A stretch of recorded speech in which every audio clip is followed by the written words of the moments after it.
됐나요? 기도하겠습니다. 주님 고맙습니다. 새가족반으로 우리가 말씀을 배웁니다. 신자가 무엇인지, 신자가 어떤 삶을 살아내야 되는지 주님의 말씀으로 붙잡혀서 주께서 명하신 또 우리에게 요구하시는 성화의 삶을 잘 살아낼 수 있도록 배움과 지식이 충만하게 하여 주옵소서. 예수님의 이름으로 기도합니다. 아멘. 말씀드린 대로 오늘부터 새가족반을 4주 동안 하게 될 것입니다.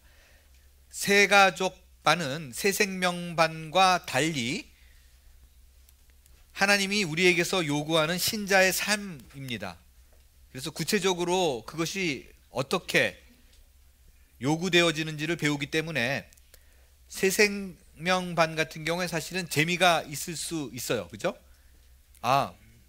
몰랐던 교리 부분을 알게 된다거나 아니면 추상적으로 이렇게 블러하게 생각했던 것을 정리했던 과정이 새생명반이었습니다.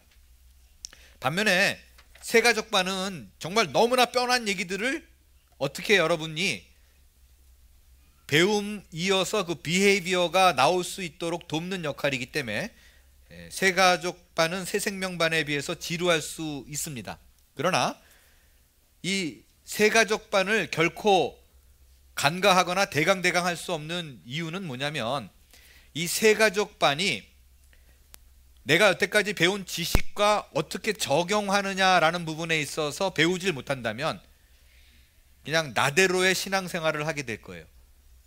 하나님이 요구하는 신자의 삶이 아니라 내가 규정해놓고 내가 만들어 놓은 그 틀에 박혀가지고 살면서 나는 신자의 삶을 살아내고 있어 라고 느끼게 될 것이기 때문입니다. 이 부분이 중요하다는 이유를 이거 좀 넘겨주세요.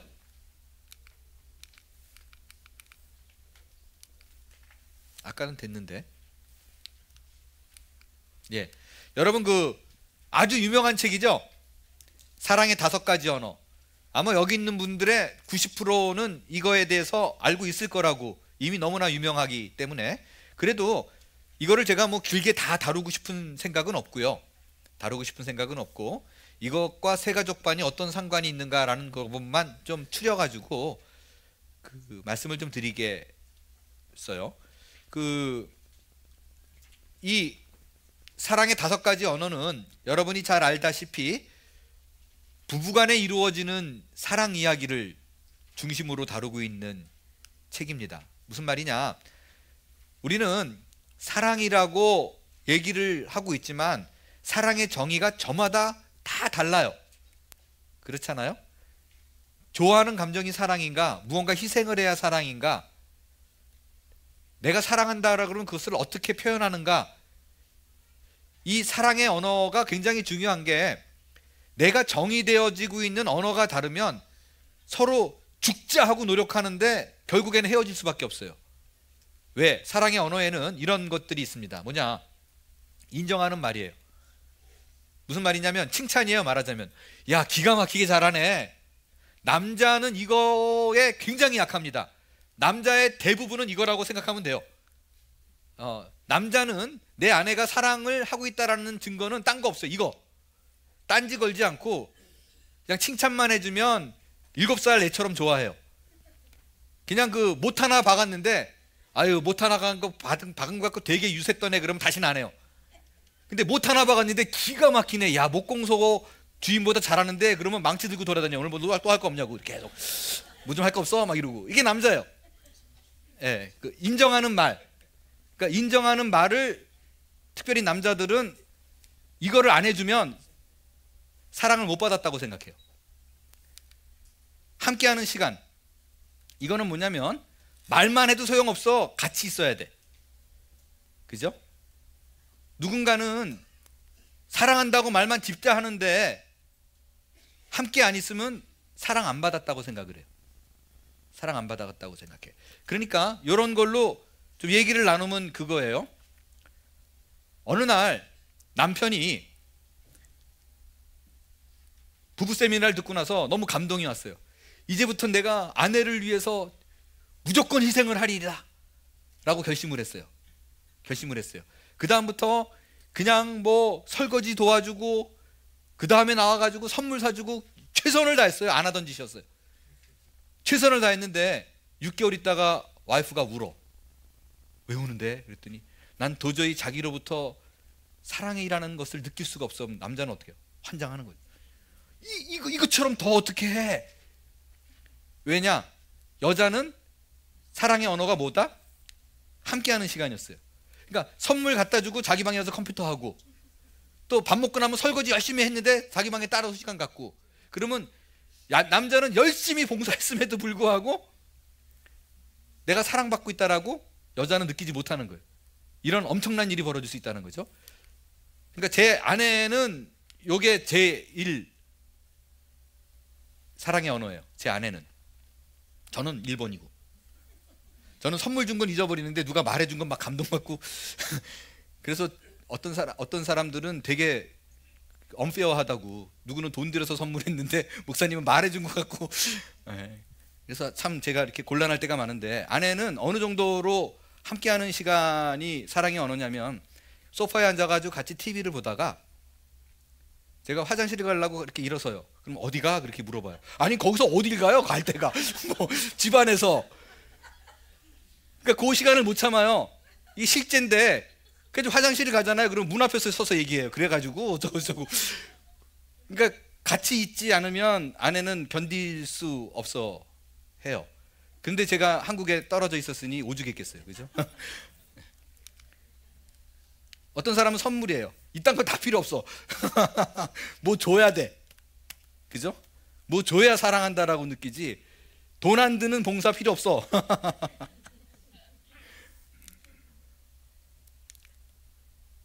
그러니까 옆에서 설거지 도와주고 그러는 게 봉사고요. 또 이 4가지를 다 해도, 인정하는 말도 하고 함께하는 시간 두고 선물 봉사하는데 절대 터치가 없어. 그러면 또 이제 시험 드는 거야. 내가 주름살이 늘어서 그러나, 손이 지금 자기 걷어먹이느라고 설거지 하느라고 이 모양 됐는데 나를 무시하나. 그래서 부부지간엔 사랑의 언어가 같아야, 또 상대가 어떤 사랑의 언어를 갖고 있는지를 알아야 그의 마음을 충족시켜 줍니다. 그래야 이혼까지 안 가요. 그래서 같이 못 살겠다 이런 말이 안 나오는 거예요. 자, 이런 부분에 있어서 저는 신자가 하나님과의 관계도 마찬가지라고 생각해요. 성경을 통해서 내가 어떤 삶을 살아내야 되는가를 판단하지 않고, 그죠? 그냥 나대로 하나님을 섬긴다 그러면 영락없이 이 모양이 나는 거예요.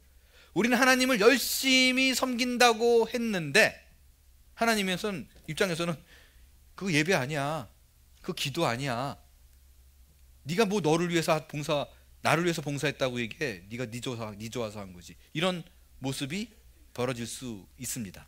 그래서 하나님에 대한 지식, 그것이 새 생명반이었다면 그것을 어떻게 적용할 것인가, 그게 이제 새가족반에서 배우게 되는 거예요. 자, 여러분에게 또 질문합니다. 신앙생활과 교회 생활은 어떤 차이가 있어요? 신앙생활이 교회 생활 뭐 어떤 차이가 있는가? 식당 봉사는 신앙생활이에요? 교회 생활이에요? 교회 생활이에요? 지금 몇몇 집사님들이 감동될 만큼 열심히, 제가 보면 막 쓰레기통 나르고 치우고 비가 오나 눈이 오나 수고하는 모습들을 봅니다. 교회 생활이에요? 신앙 생활이에요? 갑자기 집사님으로 구체적으로 들어갔더니 신앙생활로 바뀌는 것 같은데요. 어떻게 판단하나요? 여러분이 기준하는 신앙생활과 교회생활의 핵을 긋는 기준은 뭐예요? 이거예요. 모든 봉사가 신앙생활이 될 수도 있고 그냥 교회생활이 될 수도 있어요. 내가 하는 기도가 신앙생활이 될 수도 있고 교회 생활이 될 수도 있어요. 딱 하나예요. 그 기준은 코람데오라 그러죠. 이것을 하나님 앞에서 행한다라는 의식이 있느냐 없느냐예요. 그 어떤 거라도, 아주 작은 거라도 이것이 하나님 앞에서 내가 자녀된 자로서의 하는 마음가짐으로 하면 그 모든 것은 다 신앙생활이에요. 그런데 청결을 좋아하고 모든 사람을 섬기겠다라고 그 귀한 마음을 먹고, 그죠?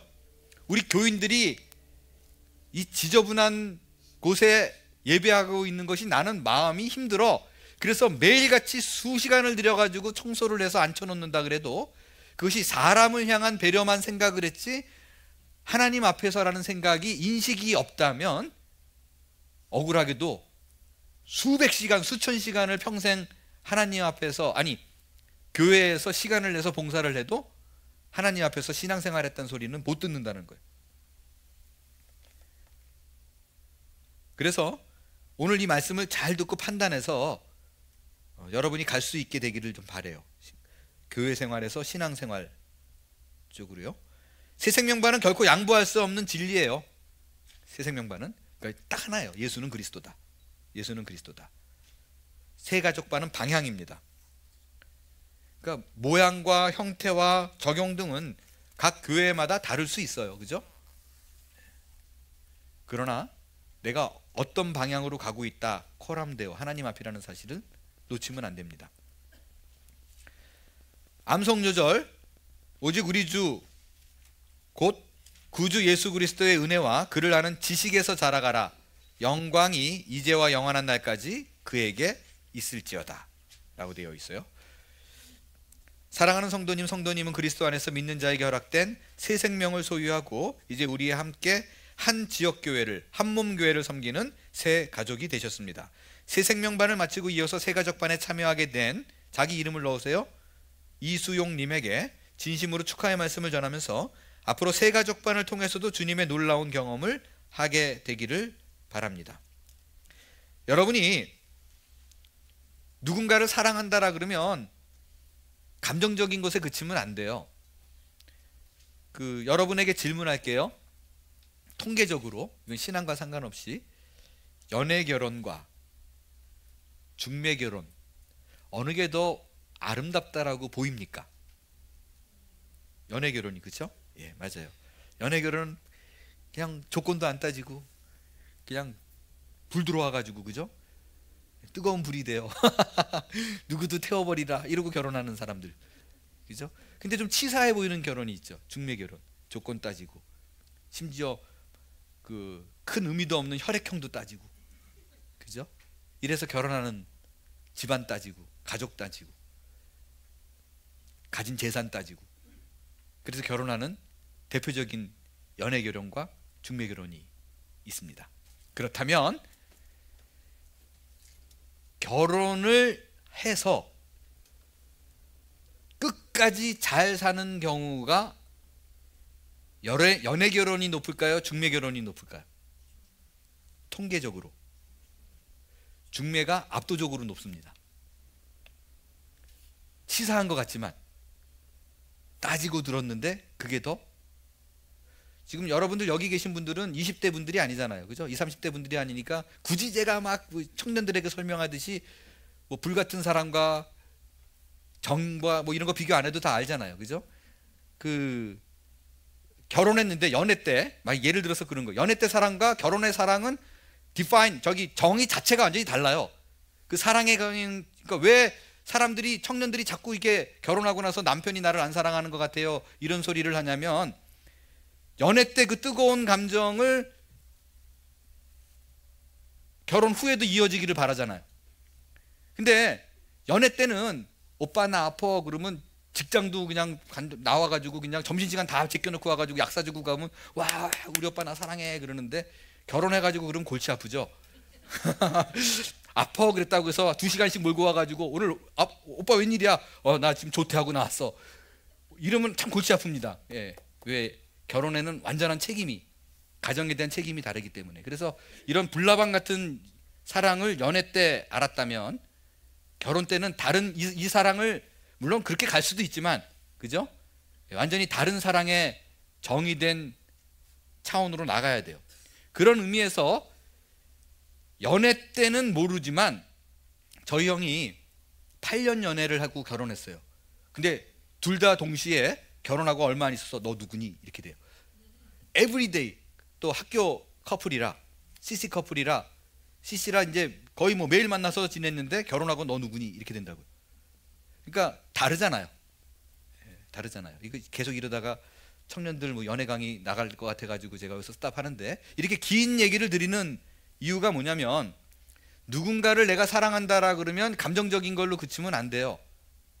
반드시 그가 누군지를 알아야 돼요. 알아야 돼요. 그리고 신앙생활을 그 어떤 그 스님 중에 증문즉답 하시는 스님 있죠? 아세요 혹시? 법륜 스님이라고? 예, 그거 뭐 인생에 좋은 얘기 많이 해요. 예.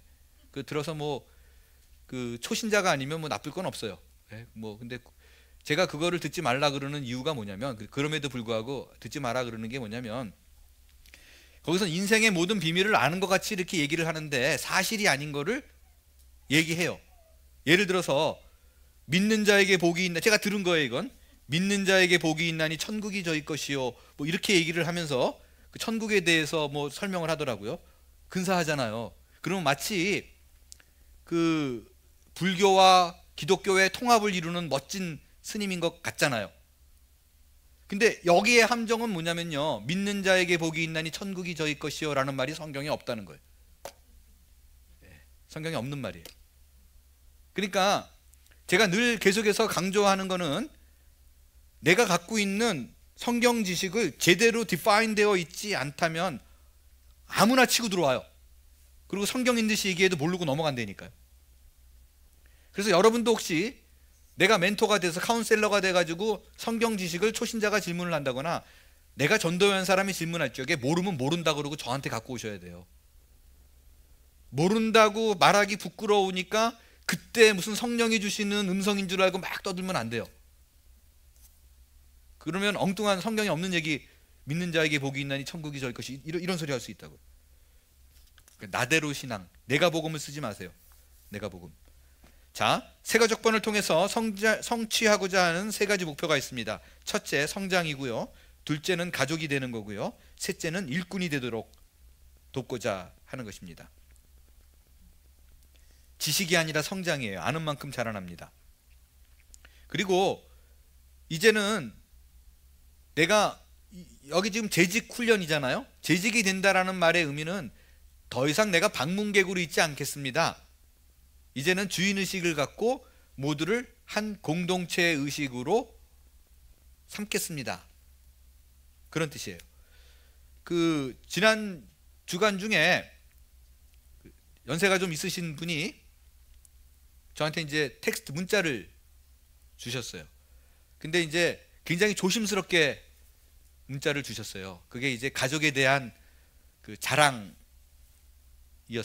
근데 이제 기도의 제목이기도 하고 경사이기도 하니까 목사님께 꼭 알려드리고 싶어요.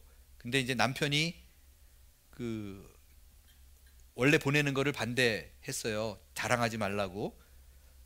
그런데도 불구하고 목사님께 알려드리고 싶어서 보내세요. 그리고 저한테 문자가 왔어요.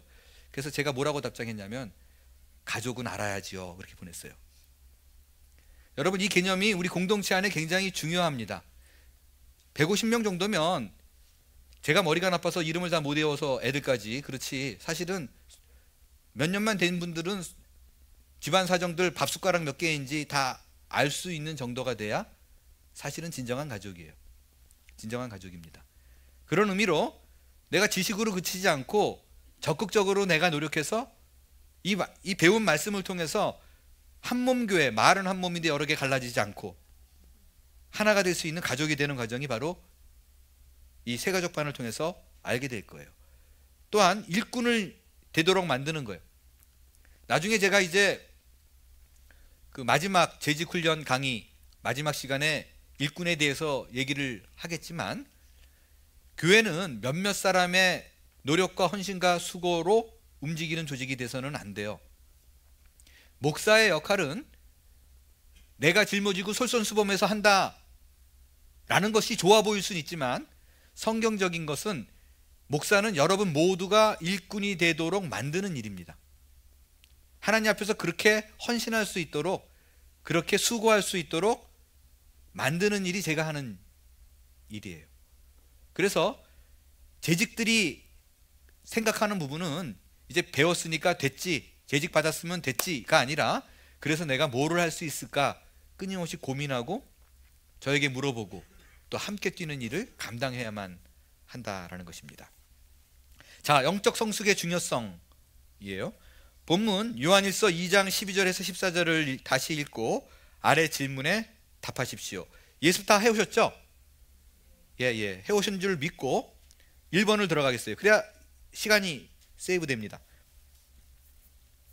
본문에 성도의 영적 성장에 따른 4가지 다른 호칭들이 등장하는데 그것들은 무엇입니까? 순서대로 첫 번째 뭐예요? 자녀. 두 번째 세 번째 아이들. 네 번째 세 번째 청년. 네 번째 아이들. 죄송합니다.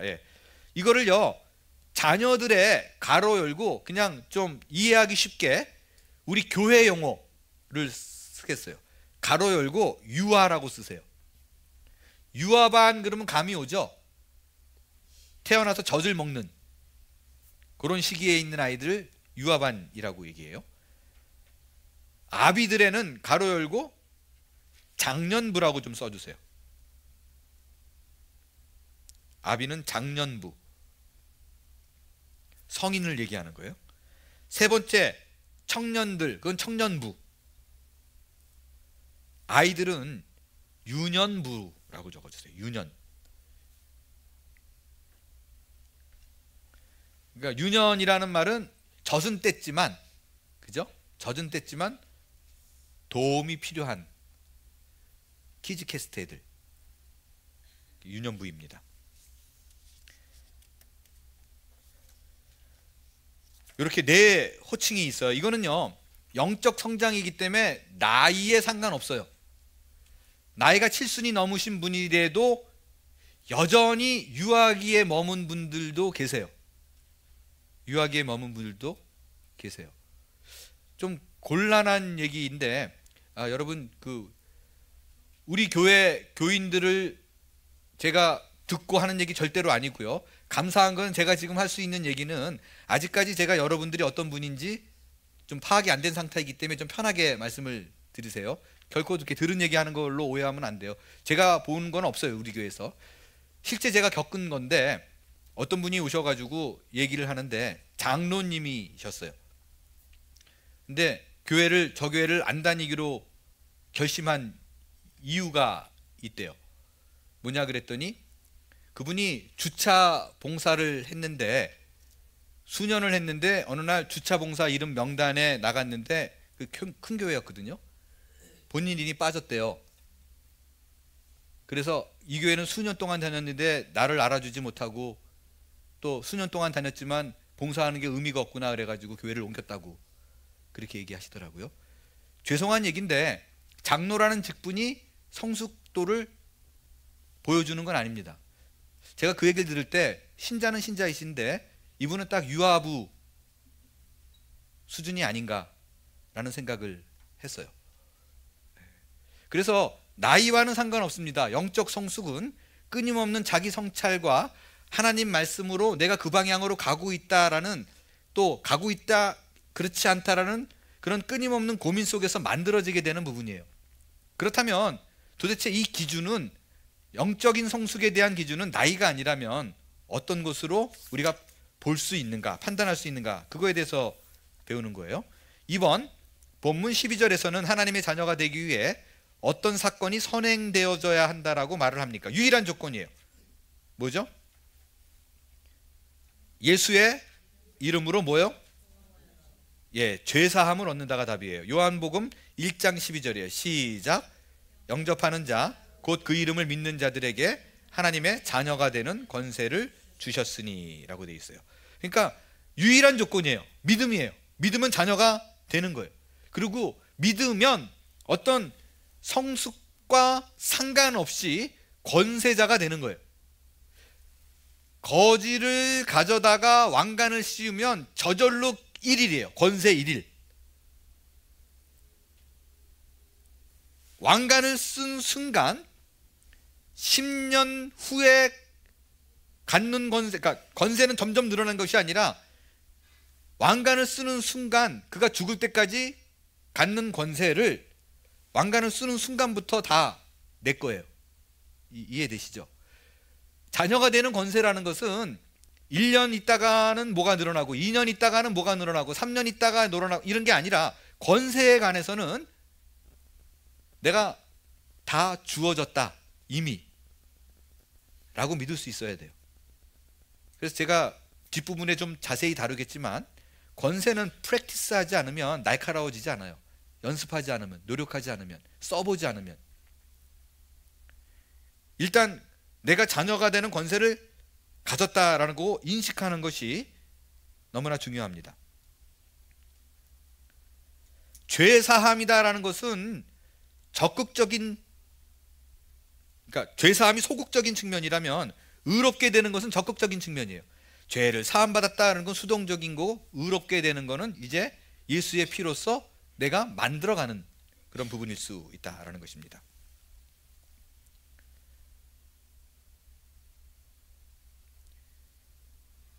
3번, 새로운 출발을 소원하는 사람들 모두 과거에서 떠나야 합니다. 우리가 죄악이었다고 하는 과거에서 벗어날 수 있는 유일한 길은 무엇입니까? 용서, 죄사함이 답이에요. 예수님을 통해서 용서받을 수 있고, 그 용서는 죄사함을 받는다라는 것입니다. 여러분, 그 과거에서 떠나야 된다라는 말이 저는 굉장히 중요하다라고 생각을 해요. 여러분, 그 심리학에서 성인 아이라는 거 들어보셨죠? 이런 표현을 많이 씁니다. 부부가 결혼을 해요. 성숙한 남자와 성숙한 여인네가 결혼을 합니다. 안 싸우는 부부는 없잖아요. 그죠? 안 싸운다 그러면 사실은 일반적으로, 이것도 100% 그렇다라고 말하기 어려운 부분이지만, 일반적으로 관심이 없고 신경 껐을 때에서 안 싸우는 거죠. 그죠? 부부는 싸우게 돼 있어요. 싸웁니다. 그런데 결혼하고 나서 저희 형님 같은 경우에도 너 누구니? 서로 너 누구니? 이 일이 이루어졌던 일은 왜 그러냐면, 사실은 성숙한 남자와 성숙한 여자가 결혼하는 것처럼 느꼈지만, 사실은 그 안에 내면에 상처받은 소년과 상처받은 소녀가 있어요. 그래서 좋을 때는 그 성숙한 사람들이 얘기를 나누고 있지만, 어느 순간 내가 아내를 죽일 듯이 몰아치고 남편을 갈라설 듯이 몰아치는 경우에는 내면에 상처받은 소년과 상처받은 소녀가 싸우는 거예요. 그래서 이게 극복되지 않으면 주께서 내 과거의 모든 것들을 깨끗하게 씻음받게 했다. 그건 역시 내 인생에 있어서 반드시 긍정적인 요인으로 하나님께서 만들어줄 거다. 오늘 제가 설교드린 그 희내, 그죠? 그 어려운 순간과 고통 속에서 내게 자리 잡은 그 성인 아이, 그 상처받은 소년과 소녀가 치유되는 것은 저는 그리스도의 능력밖에는 없다라고 생각을 합니다. 그 외에 대부분은요, 심리학에서 다루는 그런 부분들도 어떻게 보면 뿌리를 뽑는 게 아니라 묻어두는 거예요. 그래서 괜찮아요. 근데 똑같은 상황과 똑같은 현상이 발생이 되면 묻어놨기 때문에 이게 올라와요. 또 뽑힌 게 아니기 때문에. 그런 상황에 반복이 이루어진다라는 거죠. 그러니까 이게 되게 안타까운 게, 교회에서 보면요, 목사한테 상처받은 사람들은 목사한테 마음 안 열어요. 그리고 불가근 불가원, 뭐 틀린 얘기는 아니죠, 그죠? 틀린 얘기는 아니에요. 가까이도 말고 멀리도 말고 목사와는 그 관계가 좋다. 근데 그 저에 대해서 아주 실망을 하시면 괜찮아요. 그냥 원래 그러거니 해요. 제가 그거를 실제로 확인한 케이스가 있는데요. 지금은 돌아가셨는데, 제가 아르헨티나에 있을 때 김충일 목사님이라고요. 이분은 아르헨티나가 교민이 한 3만 5천 명일 때 교회가 2천 명이 넘었었어요. 그 교회 제가 전도사로 있었는데 정말 되게 많이 배웠어요. 되게 많이 배웠는데, 이분은 그 그러니까 온갖 실수를 엄청 저질러요. 뭐 상상할 수 없이 뭐 새벽 예배 그냥 잠들어서 못 나왔어. 뭐 이건 너무 일장다반사고, 뭐 이 정도면 괜찮은데 부흥회를 이렇게 할 때 바둑을 굉장히 좋아하세요. 갑자기 어느 집사님이 김춘희 목사님 황당하대요. 뭐냐 그랬더니 자기 뒷자리에 늦게 와가지고 이렇게 앉아 있는데 김춘희 목사님이 사회 보시고 이렇게 내어가지고 뒷자리에 앉으셨대요. 그러더니 좀 있다가 자기를 이렇게 툭툭툭 치더래요. 이렇게 쳐다봤더니 일어나와 그러더래요. 그래서 나갔대요. 나갔더니 자기 방에 들어가가지고 부흥회 하고 있는데 바둑 한 판 두자 그러시더래요. 말이 안 되잖아요. 근데 이런 극단적인 실수를 하도 많이 하고 돌아다니니까 어지간한 실수를 해서는 사람들이 우리 목사는 원래 그래 이러고 그냥 문제가 없이 다 넘어가요. 그냥 정말로 교회 분위기가 그랬어요. 문제 삼는 사람이 없어요. 우리 목사님은 예배 등에도 불러내가지고 바둑 두는 사람인데 그 정도는 약과야 뭐 이러기는. 그러니까 아예 저한테 깨끗하게 실망을 좀 완전히 포기를 하세요. 네. 계속해서 저한테 사람들이, 선배 목사님들이 한문교회 담임 목사로 부임한다 그랬더니 불가근 꼭 지켜. 그런데도 불구하고 저는 그게 잘 안 돼요. 그게 잘 안 되는 게 막 안겨야 그냥 막 귀찮아 하든 뭘든 뭐 눈치도 없이 전화 걸고 만나자 그러고 뭐 이러는 게 빨리 저한테 실망을 하는 게 좋아요. 그냥 원래 그러거니 저 인간 저러거니 그냥 우리가 같이 묻어주고 가자 이렇게 생각하세요. 어차피 저는 평생 갈 생각으로 여기 왔으니까요. 네? 저 인간 그냥 품고 같이 가자 이렇게 받아들이지 않으면 안 돼요. 근데 그렇게 생각하지 않고 목사에게 상처받은 사람은 끝내 마음 안 열어요. 아픈 일이에요. 이게 아픈 일이에요. 그래서 과거에서 벗어나서 내 인격적인 그런 부분들과, 그리고 여러분에게 꼭 드리고 싶은 얘기가 있어요. 과거에서 벗어나지 못하는 부분, 불쌍한 일이죠. 그죠? 가슴 아픈 일이에요. 그건 욕할 일도 아니고 돌 던질 일도 아닙니다. 실제 겪은 일이에요. 제가 콜로라도 스프링스에 있을 때, 콜로라도 스프링스에 제가 있을 때는 요양차 갔었잖아요. 근데 거기 공동체가 황성주 목사님께서 세운 공동체가 여러 단체가 들어와 있었어요.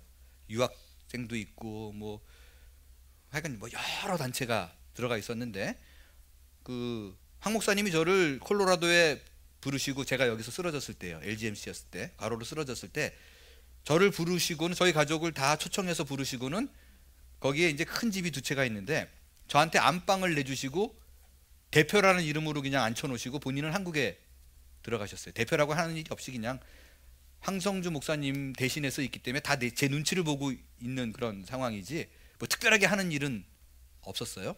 근데 거기가 휴식처이고 안식처이기 때문에 많은 목사님들이 오셔가지고 쉬었다 갑니다. 한 2달씩 안식년 때. 근데 대부분의 목사님이 오시면 정말 완전히 쉬어요. 하루 종일 주무시는 분도 있고, 예배 안 드리시고 뭐 새벽 예배 이런 거 다 당연히 노임받고, 심지어 그 공동체 안에서 드리는 예배도 안 들어오세요. 쉬시느라고. 근데 뭐 그게 이해가 돼요. 완전히 진짜 이렇게 넉다운 돼가지고 오신 분들이 굉장히 많기 때문에. 근데 이분은요, 어떤 분이 오셨는데 2,000명 정도의 한 1,500명이 청년인 교회예요. 근데 70이 되셨는데, 거의 70, 그때는 거의 70, 하루에 5시간을 기도하세요. 근데 5시간을 무릎을 꿇고 기도하세요. 무릎을 꿇고 기도하는데 그냥 이렇게 조용히 기도하는 것도 아니라 그 나이 드신 분이 으악 소리 지르면서 기도하세요, 방에서. 그러니까 저는 얼마나 민망해요. 그때 나이 40이었는데 저는 그냥 탱자 이러고 있는데 그냥 오셔가지고 막 5시간씩 6시간씩 기도하니까. 근데 그때 그분이랑 얘기 나누다가 그분이랑 이런 얘기를 나눴어요. 여기서 질문 드립니다.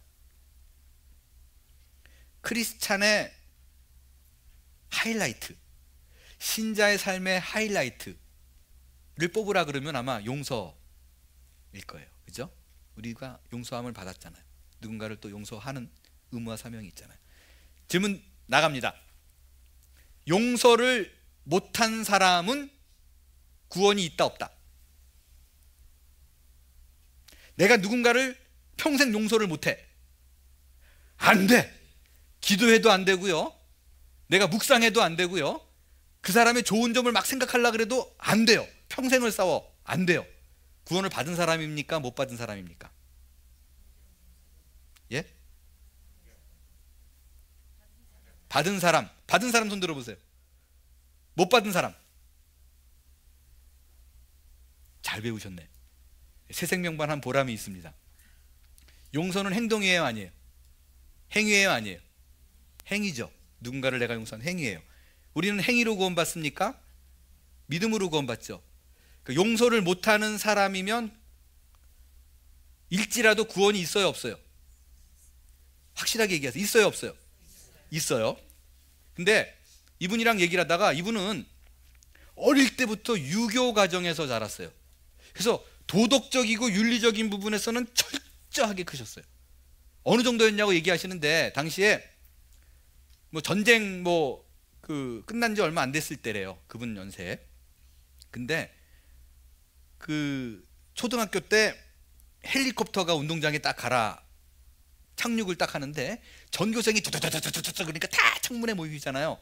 거기다가 착륙을 하니까 수업 중이었는데 말도 안 하는데 전교생이 쫙 그러고 운동장으로 뛰어나갔대요. 그래서 자기도 일어나려고 나가는 중에 선생님이 나가지 마. 나가면 나쁜 학생이야. 그렇게 얘기를 했대요. 이분은 윤리적이고 도덕적인 분이잖아요. 그래서 전교생 중에 자기 혼자 반에 있었대요. 나쁜 학생이 되기 싫어서. 근데 이분이 언젠가 회개할 게 없더래요. 자기는 너무 완벽하게 살아가지고. 근데 어느 순간 이제 그리스도의 사랑을 깨닫고 나서 3일 동안을 쉬지 않고 회개 기도를 하면서 윤리적으로 완벽한 삶을 살아도 3일은 적어도 회개할 게 생긴다. 그러면서 3일을 회개 기도 안 하는 사람은 예수 안 믿는 사람이다. 막 그렇게까지 나가더라고요. 근데 그렇게 이렇게 제가 그냥 할 말은 많았는데 그냥 들었어요. 듣고 있는데 결정적으로 제가 못 참은 부분이 있었어요. 그때만 해도 젊어가지고 이러면 안 되는데 이분이 무슨 얘기까지 갔냐면 그렇기 때문에 용서를 하지 못한 사람은 크리스찬 아니다. 용서를 하지 못한 사람은 용서는 핵심인데 그거를 못하는 사람은 그리스도에 받은 한량없는 그 사랑과 은혜, 그 용서함을 받지 못한 사람이다. 용서함을 받은 사람은 100% 용서한 사람이기 용서를 할 수 있지 용서를 하지 못하는 사람은 지옥 간다 그러시더라고요. 속된 말로 제가 여기가 열렸어요. 그래서 그러면 안 되는데 그때만 해도 젊어가지고 40이 막 됐어가지고 그 나이 드신 분을 제가 들이받았어요. 목사님인데 목사님 말도 안 되는 소리 하지 마시라고. 뭘 근거로 그렇게 얘기하냐 그랬더니 자기만 해도 회개할 것이 없었는데 다 회개할 것이 드러나고 그리고 미운 사람이 하나도 없어졌대. 그렇게 얘기했더라고요. 그래서 제가 뭐라고 말씀드렸냐면요, 말씀드렸지만 제가 2005년도 2006년도 코스타에서 상담 강사로 있었어요. 상담 강사는 정말 3시간 4시간 자고 20시간 22시간은 상담만 해요. 밥 먹으면서도 계속 상담해요. 근데 저는 정말 몰랐었어요. 그때까지. 그때 받은 많은 상담 중에 자매의 상담이 뭐냐면 성폭행, 성폭력. 저는 되게 조심스러운 얘기지만 대한민국 땅을 살아가는 많은 여성들이 그렇게 성적으로 학대받고 추행당하는지 몰랐어요. 대부분 저랑 상담한 사람들 많은 경우가 한 사람 빼놓고 다 가족이에요. 삼촌이든지 아빠든지. 더 심한 경우 성적인 추행을 당한 경우가 추행이 아니라 폭행을 당한 경우 중에 하나가 뭐였냐면요, 그 2년 동안 이제 받은 것 중에 이제 제가 얘기를 하는 거예요. 강도가 들어서 엄마를 그 강도가 성폭행이죠. 폭행을 하고 자기 15살이었는데 엄마 아빠가 보는 앞에서 자기를 빨개 벗기고 성폭행을 했대요. 근데 이 자매가 찾아온 이유가 뭐였냐면 코스타 강사분 중에 하나가 용서를 못하면 지옥 간다. 유튜브 보면 그런 거 많이 나와요. 용서를 하지 못하는 사람은 크리스찬이 아니다. 거기에 쇼크를 받은 거예요. 3일째 되는 날 저를 찾아왔는데 이틀을 통곡을 하고 울었대요. 나는 구원을 못 받았구나. 안 된대요. 근데 차라리 그 얘기를 안 들었으면 괜찮은데 자기는 지난 10수년 동안 잊었다라고 생각했는데 그 얘기를 듣는 순간 다시 그게 생각이 나는 거예요. 그래서 나는 구원 못 받은 것 같은데 어떡하냐고, 목사님 용서가 안 되는데 난 어떻게 해야 돼요? 그러고 절규를 하더라고. 진짜 막 크게 울더라고. 미치겠더라고요 제가 그 얘기를 듣는데. 사실은요 어떻게 보면요 그 성폭력 성추행은 어쩌면 40년대 50년대는 더 했을 거예요. 그렇잖아요. 그때는 애들 깨벗겨가지고 다니는 일들이 많았는데, 그때는 사춘기 애들이 추행을 당하면 다들 부모가 쉬쉬했잖아요. 그리고 걔 잘못으로 몰았죠. 네가 채신 잘못해가지고. 그러니까 얘는 말을 못해요. 그런 일 당해도. 요즘은 미투라 그래서 말하니까, 그래서 이게 많은 것처럼 느껴지지만 저는 크게 다르지 않다라고 생각을 해요. 제가 그러니까 이 자매는요 괜찮다가도 비슷하게 생긴 남자만 보면 온몸이 굳어서 아무것도 못한대요. 딱 굳어가지고 아무것도 못한대요. 길을 지나가다가 편의점에 들어가가지고 물건 살라 그러는데 비슷한 사람이 있으면 물건을 못 산대요. 부들부들 떨려가지고. 아닌 줄 아는데 용서가 안 된다는 거예요. 제가 그 얘기를 목사님께 얘기를 드렸어요. 그러면서 뭐라고 드렸냐면, 이 자매 용서 안 됩니다. 그리고 목사님 죄송한 얘기인데 목사님 와이프나 목사님 딸 중에 이런 일 당하지 않은 것을 감사하게 생각하십시오. 만약에 목사님도 딸이나 와이프 중에 이런 일 당했다면 용서를 못하면 크리스찬 아니다는 소리 절대로 못합니다. 그리고 목사님 교회 청년이 1500명이 넘는 걸로 알고 있는데 그 1500명 중에 꽤 적지 않은 수의 여자애들이 그 일 당하고 있어요. 근데 천국 못 간다라고 얘기하면 걔네들은 죽으라는 얘기밖에 안 돼요. 여러분, 제가 이 얘기를 왜 시비 걸고 강조를 하느냐? 행위를 위한 구원이 아니에요. 평생 이 사람은 아마 용서 못하고 죽을 거예요. 그런 사람도 있을 거예요. 그래서 예수가 필요한 거라고요. 만약에 용서까지 다 하는 사람이 그런 행위로서 증명되어서 구원을 받는다라면 이 땅에 사는 많은 여자들 구원 못 받는 사람 천지일걸요. 근데 안 되니까 그때서야 비로소 주님, 내가 용서할 수 없어서 주님만 바라봅니다. 나 좀 어떻게 해주세요. 용서가 안 되니까 주님이 내 해줄 수 있잖아요. 내가 주님밖에 바랄 대상이 없습니다. 그게 복음이라고요. 그래서 행여 지금까지 여러분들 누구에게도 용서 못하면 손가락질하지 마세요. 그 일 안 겪은 거를 감사하십시오. 내가 누군가를 미워할 수 있는 상황이 아닌 거를 감사하시라고요. 그 일을 안 겪은 거를 감사해야만 합니다. 어느 누구도 그 상황이 아니면 용서 못한다고 손가락질할 수 없어요. 우리의 구원은 행위가 아니에요. 행위가 아니에요. 이런 거를 자꾸 못하면, 용서 못하면 지옥 간다는 건 그리스도의 보혈 십자가를 희석시키는 말이라는 것입니다. 여러분의 모든 과거가 어떤지 간에, 내가 누구를 용서하든지 못하든지 간에 내 죄는 사함받았다. 더 이상 내가 천국 가는데 걸림길 되는 일은 없다라는 것이 복음의 시작입니다. 4번, 자기의 이름을 넣어서 그 에베소서 1장 7절을 한번 읽겠어요. 시작. 다시 시작. 수용이가 그리스도 안에서 그의 은혜의 풍성함을 따라 그의 피로 말미암아 구속 곧 죄사함을 받았으니. 제가 잘못 들었나요? 여기서 누군가가 수용이가 그러는데 자기 이름 넣어야 돼. 자기 이름. 다시 한번 할게요. 시작. 수용이가 그리스도 안에서 그의 은혜의 풍성함을 따라 그의 피로 말미암아 구속 곧 죄사함을 받았으니. 여러분, 이게 에베소서 1장 7절의 얘기예요. 근데 이 구원의 감격이 얼마나 놀라운지 나중에 에베소서 강의할 때 말씀드릴게요. 이 3절에서 14절은요, 이게 원어에는 한 문장이에요. 내가 죄사함을 받았다, 그것이 행위가 아니다라는 사실을 사도 바울이 그냥 한 문장으로 전한 거예요. 14절까지. 그러니까 우리가 학교에서 애들이 무슨 좋은 일이 생기면 와가지고, 엄마 있잖아, 내가 학교에서 선생님이 나한테 얘기했는데, 야 조용히 봐. 그러니까 뭐 어떻게 됐다고 그러면, 그러니까 선생님이 말해, 이런 분위기라고. 구원받은 감격이 놀라움을 표현하고 있는 거예요.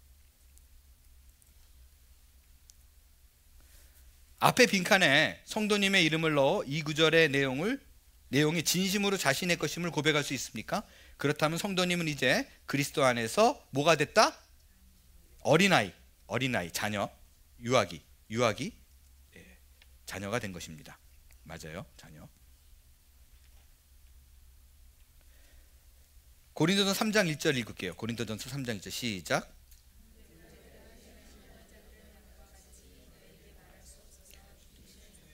그리스도 안에서 어린아이들을 대함과 같이 하노라.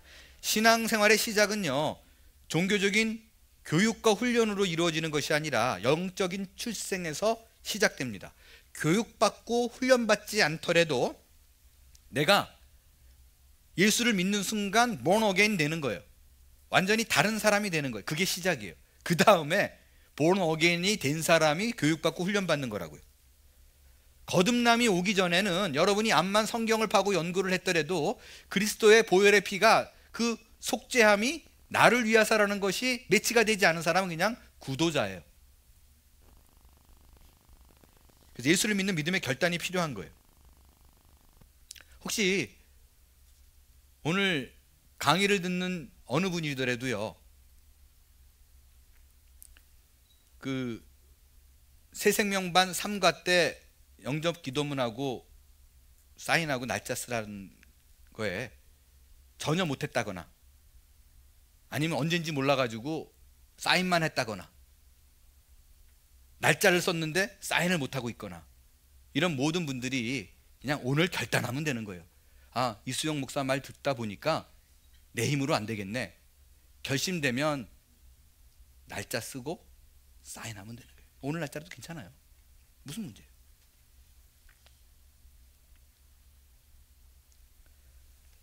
구원의 확신이 이 시기에는 가장 필요해요. 이때요, 제일 중요한 건 성경을 많이 보세요. 다른 인터넷 뒤져가지고 무슨 좋은 강의 이런 거 듣지 말고요, 그냥 성경을 많이 보세요.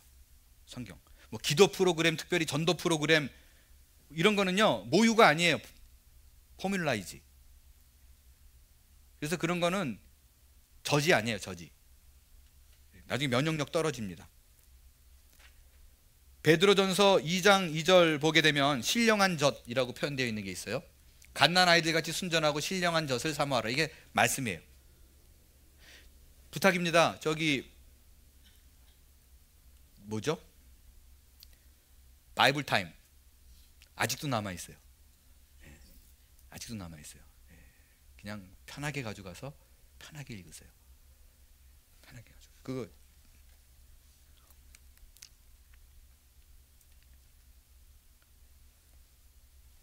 만일 당신에게 아직 죄사함의 확신이 없다면 이번 주 안으로 교회 영적 지도자를 만나 신앙 상담을 받도록 하십시오. 갈렙 분들은 우리 김순창 목사님에게, 그리고 나머지 분들은 전화 혹은 박성걸 목사님에게 가서 상담을 꼭 이룰 수 있게 되기를 바랍니다. 이때 영적 지도자를 제대로 만나는 것이 굉장히 중요해요. 복음에 대한 얘기보다 헌금 강조하고 봉사 많이 강조하는 분들은 좀 수상한 분들이에요. 자, 5번 14절에서 아이들의 특징은 무엇입니까? 유년기예요. 유년기. 유년기는요, 유아기는 부모로부터 일방적인 사랑과 보호와 양육이 필요한 경우이고요, 유년기는 부모와 인격체로서 교제를 나누는 관계예요. 생각을 말로 표현하는 단계예요. 그리고 하나님의 말씀을 깨닫고 순종을 하겠다, 부모의 행동을 보고 자꾸 배워나가고 인격적인 교제가 점점 늘어나는 시기, 그게 유년기예요. 간단히 말해서 아버지를 알아보게 된 사건이라고 말할 수 있습니다.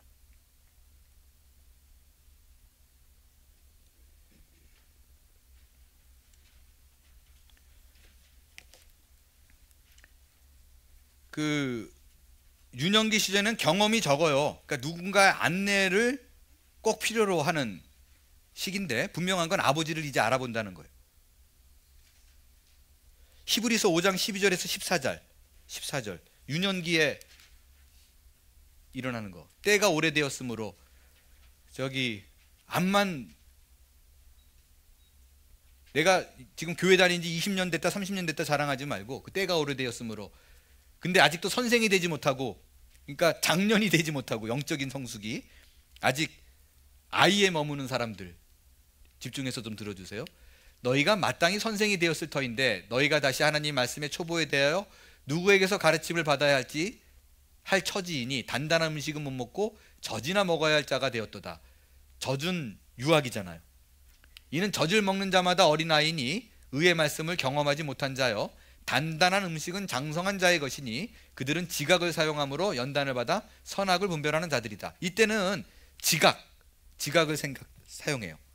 그리고 내가 무언가를 말씀대로 지켜나가려고 할 적에 따르는 고통이 있어요.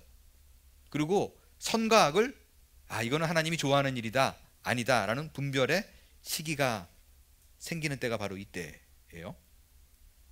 이것을 로마서 8장 5절, 15절에서 우리가 하나님을 향하여 어떠한 반응을 보이게 되는 것이라고 말을 합니까? 6번에 답을 좀 내려주세요. 이때는 하나님을 향해서 뭐라고 부르게 돼요? 아바 아버지라고 돼 있죠. 아바가 뭐예요? 아빠예요. 그래가지고 개역개정 같은 데는 아빠로 그냥 번역을 했어요.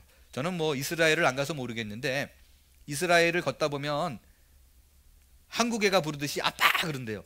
그래가지고 우리 애가 웬일로 돌아보면 그 유대인 애들이, 그러니까 딱 아빠예요.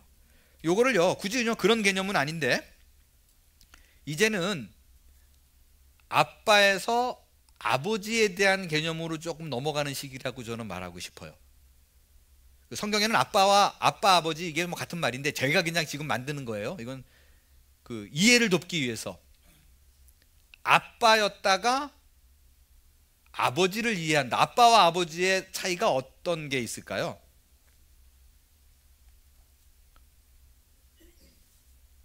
아빠와 아버지의 차이. 아버지의 마음을 아빠였을 때는 몰라요. 아빠 그럴 때는 모르는데,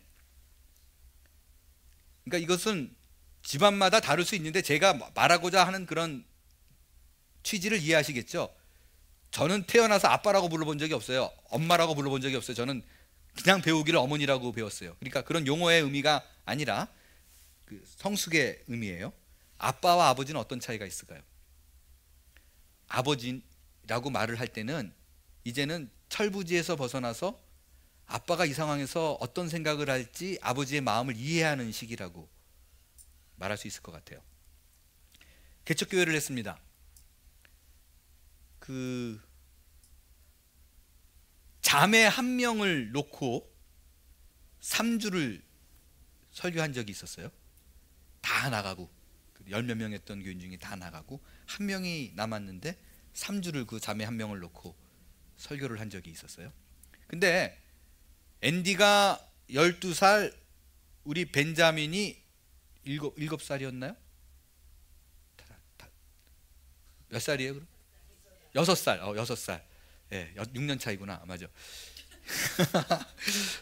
제가 그 25년 만에 아버지를 만났을 때 아버지가 저한테 수용아 네가 몇 살이니? 그게 그렇게 서운하더라고요. 어떻게 아들 나이를 암만 25년 만에 만나더랬지 그걸 모를까 그랬더니 제가 제 아들 나이를 같이 살아도 anyway 아무튼 12살 때에 그 13살짜리 아이가 부모랑 같이 왔어요. 그러니까 어떻게 보면 유스가 생길 수 있는 기회잖아요. 근데 얘는 한국에서 막 왔고 우리 애는 미국에서 살아내니까 이게 얘기가 잘 안 되는 모양이에요. 끝나고 밥 먹고 다 갈 때까지 둘이 한두 마디밖에 얘기를 거의 안 하고 따로 놀더라고요. 그러니까 제 마음엔 좀 얘랑 이렇게 잘 지내면 우리 애가 좋아해가지고요 이러고 교회를 좀 올 것 같은데 앤디가 좀 말을 안 하고 있으니까 궁금하잖아요. 그래서 아내가 옆에 타 있고 우리 벤자민 6살 벤자민과 12살짜리 앤디가 앤디를 뒤에 태우고 가다가 앤디에게 물어봤어요. 앤디야 너 그 새 누구랑 잘 안 맞아? 아빠 왜? 아니 둘이 얘기를 잘 안 하는 것 같길래 어떻게 좀 둘이 안 맞는 관계인 것 같아? 잘 대화가 안 통하니? 그랬더니 그 6살짜리 벤자민이 앉아가지고 뭐라 그러냐면 형아 무조건 잘해줘야 돼. 안 그러면 또 다 떠나 그러더라고요. 이걸 울어야 될지 웃어야 될지. 근데 하여간 감정이 이게 되게 미묘하더라고요. 근데 6살짜리 애가 되더라도 이제 아빠의 마음을 이해하는구나 라는 생각을 하게 됐어요. 그 아빠와 아버지에 대해서요, 기가 막히게 써 있는 글이 있어서 여러분에게 읽어드립니다. 나이에 따른 아빠 생각.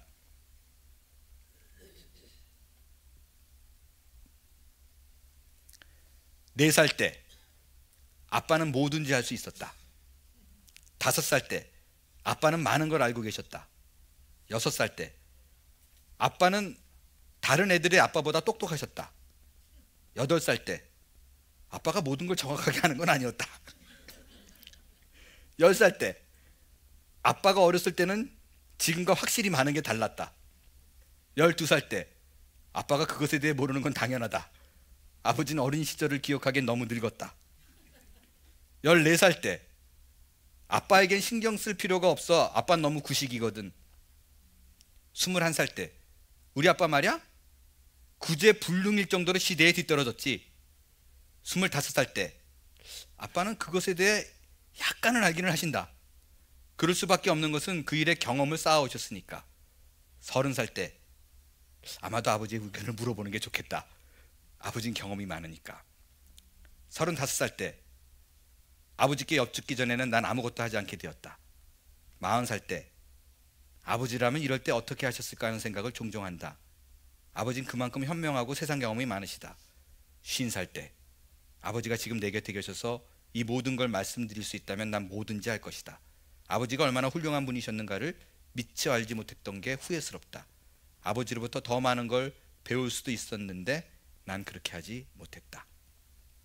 이게 아빠와 아버지에 대한 이해도라고 생각합니다. 영적인 성숙도 마찬가지예요. 영적인 성숙도요, 그거 유년기 유아기 때나 막 딥다 공격하고 교회가 어떻고 목사가 어떻고 집사들이 어떻고 장로들이 어떻고 이거는 그때예요. 내가 정말 하나님 아버지에 대한 지식이 늘어나고 경험이 늘어나고 교회에 대한 상식이 쌓이게 되면 그때는 품으려고 그래요. 그래서 딱 그거 구분하면 돼요.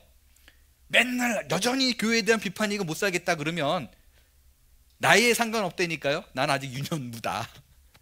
딱 그 수준에 있다. 그렇게 느끼면 됩니다. 하나님을 아빠 아버지라고 부르게 된 이 사건은 우리에게 하나님 아버지와의 기도의 사귐이 시작된 것을 의미합니다. 기도 넣고 사귐 넣으세요. 이 유년기 때 제대로 배워야 될 게 기도예요. 유아기 때는 그냥 옹알옹알 무슨 말인지 모르고 그냥 하지만 유년기 때는 이제 대화를 하기 시작했다라는 거예요. 아버지와. 로마서 8장 15절 읽겠습니다. 시작.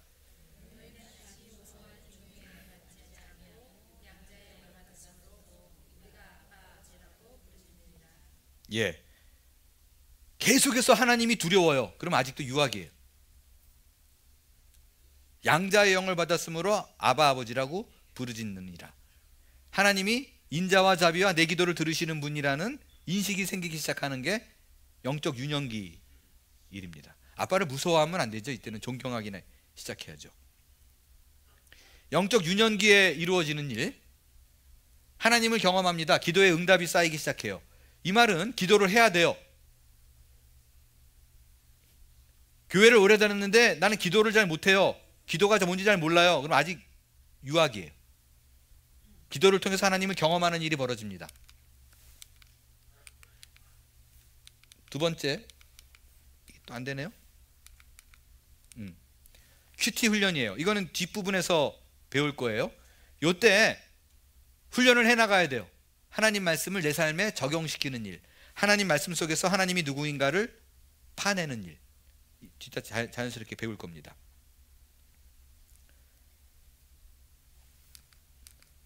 기도의 3요소, 여러분 이거 정말 중요하니까 적어야 돼요.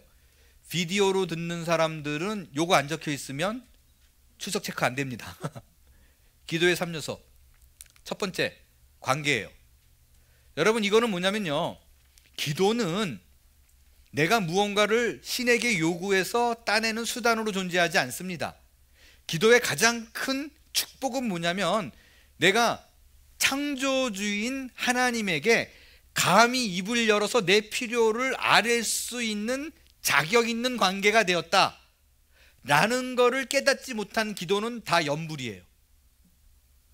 기도는 내 열심과 노력과 성실과 그 의지 이전에 내가 하나님과의 관계 속에서 맺혀진 자녀라는 인식 없이 외우는 모든 것은 주문입니다. 이해되시죠? 그래서 기도할 수 있다는 자체가 축복이라는 것을 아는 자가 신자예요. 그러면 두 번째는 뭐냐? 당위성이에요. 기도하면 모든 걸 다 들어준다라는 부분에 있어서 내 기도가 하나님 뜻에 마땅하다 라는 수준까지 가야 돼요. 그게 기도를 잘하는 사람이에요.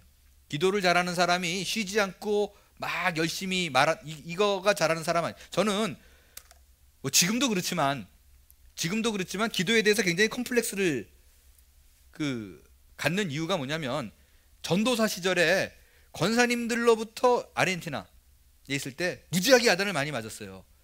그게 왜냐면 저는 기도는 하나님과 대화다.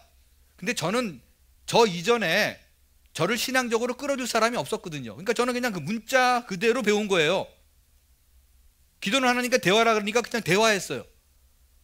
그러니까 중학교 1학년 때 집까지 걸어가는 길이 학교 끝나고 1시간인데 그냥 얘기했어요. 하나님 오늘 내가 그 누구누구 아시죠? 걔가 나를 괴롭히는데 내가 하나님 믿기 때문에 참았어. 이것도 상급 줘야 돼요.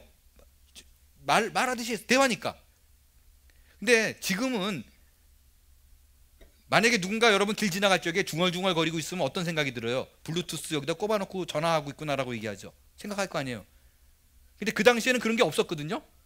근데 10대 조그만 애가 길 지나가면서 계속 중얼중얼 거리니까 사람들이 다 이렇게 미친놈처럼 쳐다봤어요. 얘가 뭐가 정신이 잘못되는, 정말로 그렇게 쳐다봤어요. 계속 중얼거리고. 수양회 때도 기도하면은 하나님께 뭘 설명을 해야 되잖아요. 그러니까 자꾸 이렇게 손을 움직여요. 이렇게. 그러니까 그 목사님이 저를 이렇게 깨우더니 연극하냐? 뭐 이렇게 말한 적도 있고. 실제예요. 전도사 시절에는 이게 이제 사랑과 자비가 풍성하시며 은혜롭고 자비로운, 이게 안 되니까 그냥 하나님 있잖아요 이렇게 나가니까 전도사 시절에 권사님들이 아직도 지금 철없이 뭐 애처럼 기도한다고 야단도 많이 맞고. 근데 그게 안 바뀌, 지금도 잘 안 바뀌어요. 그게 그냥. 그리고 제 색깔도 아니고 제 옷도 아니고. 고맙고 감사하신 아버지 하나님. 고마운 건 뭐고 감사한 건 뭐지? 그러니까 저는 그렇게 그냥 하나님 고마운데요 이렇게 나가지. anyway, 이때 당위성이 중요해요. 그러니까 내가 기도를 많이 한다고 열심히 한다고 이루어지는 게 아니라 하나님 뜻에 부합된 기도를 드리는 게 중요해요. 예를 들어서 내 아들이 나에게 찾아와가지고 아빠 천불 주세요. 왜? 차가 부서졌어요. 그럼 제가 천불을 줄 수 있어요. 그죠? 근데 아빠 천불 주세요. 왜? 그랬더니 마약 사게요. 그럼 얘가 그 다음부터 끼니를 거르고 기도 막 아빠한테 와서 쪼른다 그러면 제가 주면 안 되잖아요. 제가 주면 안 되잖아요. 그래서 당위성이 중요해요. 하나님 뜻과 부합되는 기도를 내가 드리고 있는가. 그래서 여러 차례 들어서 말씀드리지만 기도는 하나님과 대화예요. 대화를 통해서 내 욕구를 이루고자 하는 것이 아니라 하나님 뜻이 무언가를 찾아내는 가장 적절한 도구가 기도예요. 그래서 기도를 많이 해야 되는 이유 중에도 하나가 기도를 많이 해야지만이 실패도 많이 겪어야지 하나님께서 내 인생 속에서 원하시는 건 이런 모습이 아니구나를 알 수 있어요. 그래서 세 번째가 양이에요.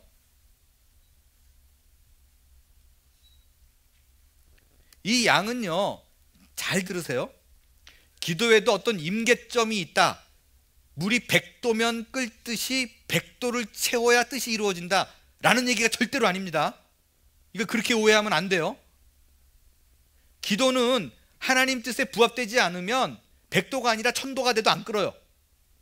근데 우리는 자꾸 양으로 승부 골라 그러는 이유가 임계점을 맞추기 위해서. 그러니까 기도를 그렇게 접근하면 안 돼요. 우리가 이게 제가 이걸 안 적었는 모양인데 적어놓고 찾아보세요. 요한계시록 8장 3절 4절. 이거 분명히 적었는데 제가 뭐가 이상하게 됐어요. 요한계시록 8장 3절 4절을 보게 되면 많은 사람들이 기도의 양이 중요하다라고 이 요한계시록 8장 3절 4절을 얘기 나오는데 거기 양에 대한 얘기가 나오거든요. 근데 양에 대한 것은 그거의 이 3절 4절의 주제가 아니에요. 연합이 주제지.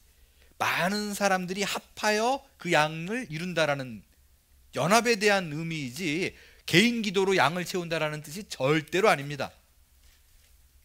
그래서 임계점을 채우기 위한 노력 지금이라도 접으세요. 그러나 양이 중요한 게 내가 잦은 대화를 통해서 내 아버지의 생각을 읽어나가듯이 하나님과의 잦은 기도를 통해서 많은 기도를 통해서 하나님이 어떤 분인가를 알 수가 있습니다. 그래서 기도는 사귐의 시작이에요. 기도를 배울 수 있는 방법 성경에서 배울 수 있고요. 성경의 여러 가지 위인들, 성경의 여러 가지 사례들, 그리고 공동체 안에서요. 여기서 이렇게 기도 우리 많이 하시는 분들 계세요. 그런 분들 통해서 집사님, 권사님, 장로님, 집사님 이거 어떻게 기도해요? 이게 물어보시고 그분들의 기도 받은 응답들을 들어보세요. 그래서 그냥 해보는 거예요. 다시 말씀드리지만 그것이 진리적으로 나한테 맞지는 않아요. 근데 기도를 전혀 못하는 사람들은 그렇게 주워 듣고 배우는 거예요. 그래도 나는 기도할 줄 몰라요. 기도할 줄 몰라요. 이렇게 하는 분들이 있어서 이거는 그냥 참고적으로 말씀을 드릴게요. 여기 나오네. 계시록 8장 3절 4절. 또 다른 천사가 와서 제단 곁에 서서 금향로를 가지고 향을 받았으니 이는 모든 성도의 기도와 합하여, 이게 강조된 거라고요.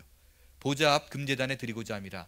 향연이 성도의 기도와 함께 천사의 손으로 하나님 앞에 올라가는지라. 이거는 말씀드리지만 합하여에 강조되는 것이지 많은 향을 받았으니 그래가지고 기도를 많이 드린다라는 게 아니에요. 이 향이 이제 기도로 표현되잖아요. 계시록에 의하면. 그러니까 여러 사람과 연합하여 합심하는 기도를 의미하는 겁니다.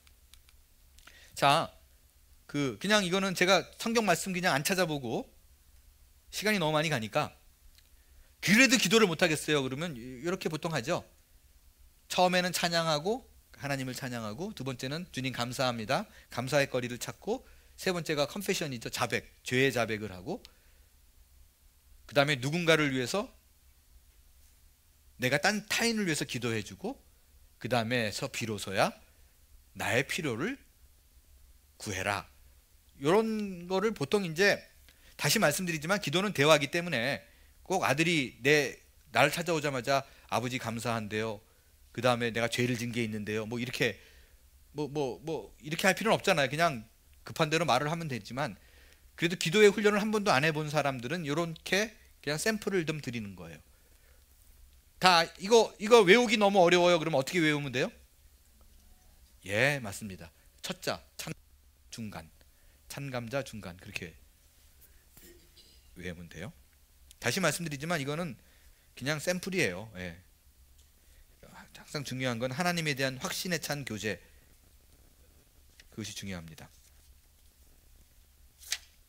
7번, 본문에서 영적 청년의 특성 두 가지를 살펴보십시오. 세 가지로 제가 나눌 거예요.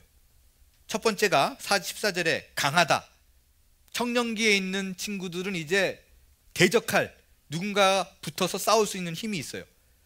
그 누군가가 누구냐? 둘째, 악한 마귀를 이긴다. 근데 사실 이게 강한 것과 악한 마귀를 이긴다라는 거는 하나로 볼 수 있잖아요. 사실 제가 하나를 더 달았어요. 말씀이 너희 안에 거한다는 거예요. 청년기의 특징입니다. 청년기의 특징은 받는 것보다 이제 돌려주는 것이 점점 늘어나는 시기예요.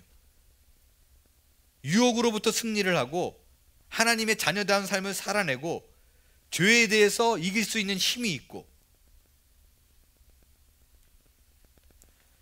말씀의 훈련이에요. 자, 시편 119편 9절에서 11절 우리 한번 같이 읽을까요? 졸음도 쏟을 겸 청년들에게 나타나는 특징입니다. 시작.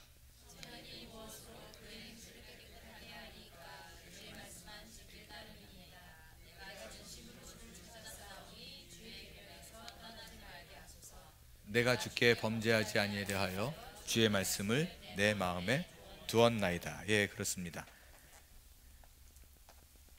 말씀이 너희 안에 들어있다라는 거예요. 유아기, 유년기는요, 이해하고 깨닫고 뭐 그냥 그 정도 수준이라면, 청년기는 이제 적용해가지고 내 삶 속에서 프랙티스하는 거예요. 말씀대로 한번 살아보니까 과연 그대로 되나, 하나님이 정말로 내 삶 속에서 이런 일을 할 적에 그대로 역사하는가를 확인하는 시기예요. 알기만 하는데 실천하지 않으면 여전히 유아기, 유년기예요. 그러기 위해서는 10절에 지속적인 훈련이 필요해요. 전심으로 주를 찾고. 11절은 뭐냐면요, 주의 말씀을 내 마음에 두었다라는 것은 무의식의 변화예요. 툭 치면 말씀이 나오는.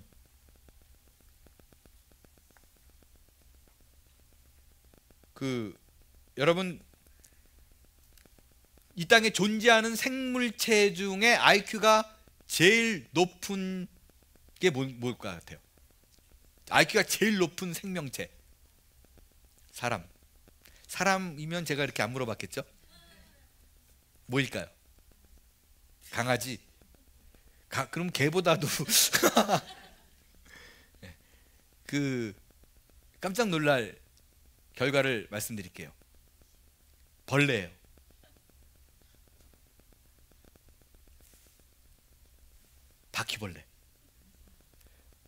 바퀴벌레의 IQ가 340이래요. 이거는 여러분 지금 세이콘가 뭐 있죠? 무슨 바퀴벌레 잡는 세이콘가? 맞나요, 세이코? 거기 홈페이지 들어가면 바로 나와요. 거기에 바퀴벌레 잡는 그 기관에서 써놓은 건데 IQ가 340이래요. 이거는요, 제가 보기에는 그가 어떤 지식과 지능을 쌓아가지고 그런 게 아니라, 어떻게 테스트하냐면 그 반사작용, 무언가 생겼을 적에 불을 탁 켰을 때 다르르 움직이는 거라든가, 무슨 자극이 일어났을 적에 그거에 대한 반응 속도가, 그걸 IQ로 측정하더라고요. 그들 기준으로. 그게 340이래요. 사람보다 훨씬 빨라요. 그러니까 프로게이머들이 뭐가 이렇게 게임에 뭐가 이렇게 들어올 적에 계산해서 움직이지 않는다 그러잖아요. 그냥 몸이 반응해가지고. 그러니까 바로 이게 이 수준이에요. 주의 말씀을 내 마음에 두었나이다가, 내가 하나님의 말씀을 생각하고 계획하기 이전에 그냥 툭 치면 몸이 반응하는 거. 부끄러운 얘기를 좀 드릴게요. 저의 아내가 4대째 예수 믿는 집이고, 저는 말씀드렸지만 무속인의 손자로서 자라서 제가 일대였었어요. 물론 말씀드렸지만 뭐 조상 중에 그런 분이 있다라고 얘기를 했지만, 예수를 믿는 분이. 그런데 저는 제가 일대로 알고 컸었어요. 근데 저는 모태신앙으로 자랐던 사람들이 정말로 부러울 때가 많아요. 모태신앙은 저를 부러워하지만, 그게 뭐냐면 4대째 예수 믿는 집의 가정에 아내가 자라고, 장인 장모님이 정말 퓨어 크리스찬이에요. 정말 존경하는 분 중에 제가 한 분이에요. 정말 모든 거를 이렇게 말씀, 기도, 뭐 삶이, 남미의 삶이 단순하기도 하지만 교회와 직장, 집 이렇게 그냥 그거밖에 안 하세요. 남미에서 오신 분들은 무슨 뜻인지 잘 알 거예요. 생활이 정말 단조로워요. 그래서 이런 분인데 이런 일이 있었어요. 제가 미국 와가지고 제일 놀랬던 게, 한국과 아르헨티나 있을 때 없었던 거. 물건을 샀을 적에 리펀드가 아주 자연스럽잖아요. 뭐가 잘못되면, 하자가 있으면 리펀하고 자연스럽잖아요. 이게 말이 되나 처음에 적응이 안 되더라고요. 적응이 안 될 때에, 운지 이제 얼마 안 됐을 때 얘기예요. 우리 애가 몇 살 안 됐을 때, 이제 말을 막 큰 애가 좀 하기 시작할 텐데, 그때 장난감을 뭐를 사달라고 막 이렇게 큰 차인데 그게 50불 정도 했었어요, 당시에. 근데 이게 한 뭐 18년 전, 뭐 그때 한 15년 전 그때니까 그 50불짜리 장난감이 큰 돈이잖아요. 그래서 이제 못 사주고 벼르고 있다가 생일이었나 무슨 날이었나, 약간 그래가지고 그 50불짜리를 차를 사줬어요. 근데 그 차 안에서 얘가 자꾸 뜯어봐도 되냐고, 엄마가 안 돼, 안 돼. 근데 뜯고 싶다 그러니까 뜯어. 근데 조심히 다뤄야 돼. 근데 애가 뜯었어요.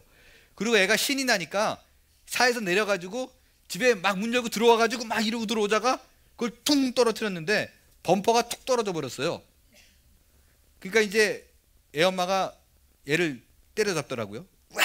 그러더니 이제 너 내가 뜯지 말라 그랬는데 막 이제 그 애를 야단치기 시작하는 거예요. 그래서 제가 왜 애한테 소리 지르냐고, 그냥 미국은 리펀이 되니까 리펀을 하고 그냥 사주면 된다. 제 기준은 뭐였냐면 50불짜리가 그렇게 애가 뭐 던진 것도 아니고 카펫에서 요만한 애가 떨어뜨렸는데 부서질 정도면 불량품이다. 그러니까 리펀을 하자라는 얘기였었어요. 그때 아내가 저를 딱 쳐다보는데 이 인간이 이런 표정이었어요. 애가 실수했는데 그거를 왜 장난감 회사에게 물게 만들어? 이거는 목사가 그럴 수 있냐가 아니라 인간이 어떻게 그런 생각을, 이런 표정이었어요. 그때 제가 느낀 게 나는 멀었다. 나는 아직도 아니구나. 그냥 말씀으로 교육되어진 그 문화와 풍습 속에 자라난 가정의 애는 그냥 이게 그냥 나오는구나. 우리 자녀들에게 그걸 심어주면 되는 거예요, 우리가. 아멘? 예, 아멘이에요. 예. 그래도 우리 잘 커요, 애들. 우리도 잘 자랐잖아요. 여기서 또 하나, 마귀를 이긴다라는 부분이에요. 마귀를 대적하는 법 혹시 해본 적 있나요? 예, 뭐 몇 분이 또 예 그렇게 얘기하는데, 저기 귀신을 쫓는 법 가르쳐 드릴게요. 그리고 귀신을 쫓는 법 할 때 저는 그러니까 귀신이 있는 집에 살았잖아요. 귀신이 있는 집에 살았어요. 그 저희 할머니가 귀신을 봤어요. 항상 봤어요. 물에 빠져 죽은 사람은 물이 막 그렇게 엉클어져 가지고 나타난대요. 불에 빠져 죽은 사람은 막 불에 막 그냥 이러고 튀어나온다 그러고 그냥 이렇게 보인대요. 그냥 그런 집이 항상 있었어요. 그래서 말씀드렸지만 그 앞에서 이렇게 찬송가 부르고 막 그랬었는데, 귀신을 대적하는 법, 먼저 여러분이 착각하지 말아야 되는 게 정신병자들이 다 귀신 들린 사람 아닙니다. 이거를 무조건 뭐 좀 신앙이 있다고 생각되는 사람은 귀신이라고 생각하고 머리에 얹고 마귀야 물러가라 이런 짓 하면 안 돼요. 그거는 쉽게 여러분들이 인터넷만 뒤져도 정신병자의 어떤 모습들 속에서 그게 우리가 흔히 말하는 귀신 들린 사람하고 굉장히 흡사합니다. 굉장히 흡사해요. 하나 제가 이렇게 비교했을 적에, 이것도 자신은 없어요. 제가 의사도 아니잖아요. 정신과 의사도. 근데 목사로서의 있는 경험을 보면 눈빛이 달라요. 귀신 들린 사람은. 그 정도 차이? 눈빛이 소름이 쫙쫙 끼치죠. 그냥 이렇게 마주치면. 제가 예전에 겪었던 그 신이, 그러니까 그 이렇게 무속인들이 귀신이 들어와 가지고 얘기하잖아요. 눈이 순간 싹 바뀝니다. 순간 싹 바뀌어요. 그리고 뭐 영화처럼 목소리가 얘들아 이렇게 말하지도 않아요. 그냥 이렇게 자연스럽게 얘기해요. 우리 할머니 말하듯이 그냥 해요. 그냥 해요, 얘기해요. 근데 이런 얘기는 제가 이제 이런 얘기를 더 재밌게 들어가지고 네, 이건 제가 더 깊게 안 하고 개인적으로 얘기를 제가 할 터인데, 귀신을 쫓는 법이 있습니다. 아마 여기 대부분의 분들이 우리 그 LGMC에서 새생명반을 들었던 분들은, 제가 사실은 그 LGMC에 있을 때는 저 때까지는 그 목사들이 새생명반, 새가족반, 새생활반을 안 하고 그냥 했었어요. 저는 사실은 장 목사님 강의를 새생명반, 새가족반 그걸 못 들었어요. 제 후임들부터 목사들이 무조건 들어가라 그래서 들어갔었는데, 그래서 아마 그래도 분명히 장 목사님하고 저하고 이런 얘기를 많이 나눴으니까 분명히 그 우리 교회에서 생활을 오래 하시는 분들은 장 목사님의 말과 크게 다름이 없는 그런 부분이라고 여겨집니다. 제가 귀신에 대한 얘기를 장 목사님하고 얘기 나누다가 한참 나눈 부분이 같기 때문에 아마 여러분이 신앙적인 부담은 없을 거라고 생각되어지는데, 귀신을 쫓는 법 그 첫째가 뭐냐면요, 쫄지 않는 거예요. 우리 안에 누가 거해요? 성령이 거해요. 성령이 귀신이 들어오면 쭈들려고 나가겠어요? 그러니까 그렇지 않다는 확신이 중요해요. 그러니까 저는 그렇게 생각해요. 기싸움에서 눌리면 안 되는 거예요. 그 가위 눌린 거를 귀신의 장난으로 얘기 많이 하죠. 그죠? 가위 눌린 거를 귀신의 장난으로 얘기를 많이 합니다. 저는 태어나서 가위를 눌려본 적이 그 귀신 많은 곳에 살았어도 한 번도 없어요. 저는 예수를 딱 믿고 그 확신이 있었거든요. 아무도 나를 터치 못한다. 우는 사자와 같이 삼킬 자를 찾느니라 라는 말이 있죠. 악한 세력들이, 마귀 귀신들이. 그게 원어의 의미는요, 우는 사자와 같이 으르렁거리면서 삼킬 자를 찾는데 줄이 매었어요. 그러니까 으악 하고 가는데 못 가. 그러니까 여러분 이런 생각하면 돼요. 우리가 이렇게 심장이 오그라드는 게 뭐냐면, 밤길 걸어가다가 12시에 갑자기 머리 풀어진 여자가 하얗게 딱 나타나요. 그럼 우리는 어떻게 해요? 으악! 그러고 도망가잖아요. 그러지 말라고요. 걔네들이 뭘 못한다니까요. 하이 그러고 가세요. 아, 진심이에요. 걔네들은 그걸로 놀래가지고 우리가 자꾸 자빠지는데 그러지 마시라고요. 그리고 우리가 영화에 자꾸 속아요. 엑소시스트 이런 영화. 이런 영화에 보면 항상 어떻게 등장을 하느냐, 하나님 그 신부가 등장하는데 꼭 신부가 이 악한 그런 귀신 들린 애한테 맨날 죄 터지잖아요. 조그만 소녀이고 확 집어던지면 신부가 자존심도 없어 그냥 막 나가 떨어지고. 그러다가 어떻게 이겨요? 십자가 그냥 어떻게 딱 그러면 그러고 없어지. 야, 그럴 바에 처음부터 끝내지. 요런 영화가 우리를 헷갈리게 만들어요. 그런 영화는 마치 하나님의 힘과 악의 세력의 힘이 비슷비슷한데 조금 더 센 걸로 보여. 항상 마지막에 이겨. 이거에 우리가 너무 익숙하고 속고 있어요. 잽돌이가 안 된다니까. 잽돌이가 상대할 수 없어요. 피조물이에요. 그런데 우리가 귀신 들린 사람이라든가 그런 악한 영을 만나면 덜컥하니까 그냥 쪼그라들어가지고 당하는 거예요. 정신적으로. 그래서 제가 권합니다. 진짜로요. 여기 그 미국 사람들은 교회 뒷마당에 무덤 많잖아요. 평생 시골을 내려갈수록 그 시골에 사는 평생 그 사람들의 소원이 내가 다닌 교회에 묻히는 거잖아요. 그러니까 여기 조금 벗어나가지고요, 밤에 가가지고 12시에 막 무덤을 이렇게 밟고 뛰어보세요. 아, 정말 해보세요. 별일 안 일어나요. 해보세요. 전 해봤으니까 이것도요. 린치버그에서. 아, 그런 거 프랙티스 해야지. 그래야 내가 이 정도면 내가 된다 이거 알 거 아니에요. 그거 어떻게 알겠어요? 안 써보고. 그리고 저기 귀신 들린 사람 만날 때 사탄아 물러가라, 아, 마귀야 물러가라, 주 예수 그리스도를 명하는, 이러지 마세요. 그럴 필요 없어요. 대부분 사탄아 물러가라, 악마야 물러가라 그러면 귀신이 알아요. 얘 나 또 나한테 쫄았구나. 금방 합니다. 귀신같이 알아요. 소리 지를 필요가 없어요. 왜 소리가 높아지는지 아세요? 내 힘으로 쫓으려고 그러니까 높은 거죠. 내가 나를 알잖아요. 아, 나 기도도 잘 안 하는데. 이러니까 질 것 같아. 이게 오해라고요. 여러분의 힘으로 싸우는 거 아니에요. 우리의 힘은, 우리의 능은 예수 그리스도의 이름이에요. 예수 그리스도의 능력으로 물리치는 거지. 아니, 이건희 삼성 회장이 신입사원 들어왔는데 You are fire! 이러고 소리 지르겠어요? You fire. 그럼 끝이지. 그런 말할 게 뭐 있나요? 이러면 되지. 하나님이 곡갓 마귀를 쫓는데 그냥 You fire. 예수 이름으로 명하노니 나가. 해보세요. 우리는 영적인 출생과 동시에 권세를 입었다고요. 탱크 주고 미사일 주고 따발총 다 줬는데 안 쓰고 두두두 떨고 있어요.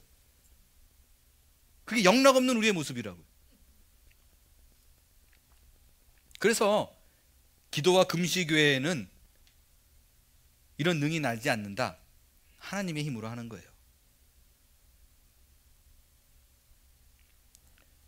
그 마가복음 9장에 보면요, 제자들도 못 쫓고 있는데 쫓아다니지 않는 사람이 귀신 쫓아요. 왜? 헌신과 수고와 이것보다 그냥 예수의 이름이 일을 하는 거라고요. 귀신 쫓는 일은 그가 하는 일이에요. 그럼 우리는 질문이 나와요. 사도행전 19장 13절에서 16절에 보게 되면 거기에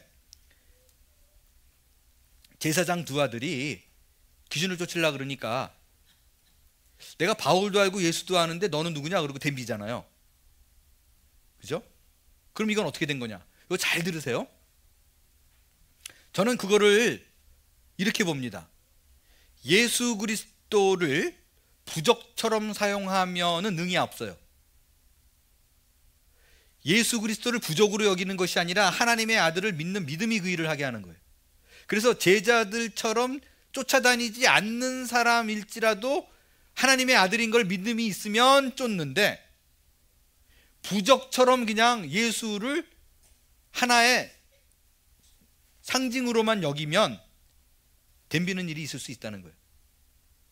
그래서 정말 내가 이거 정말 조심해야 될 부분이에요. 새 차를 샀어요. 그 뒤에다가 물고기를 붙여놓습니다. 이건 해도 돼요. 저는 못해요. 왜냐하면 과속을 잘해가지고 괜히 예수 믿는 사람이라고 뜯길까봐, 예수 이름을 욕먹일까봐 제가 못하는 거지. 그거를 딱 붙여놓으면서 행여 요걸 붙여놨으니까 하나님이 보호하실 거야 라고 말하면 부적이에요.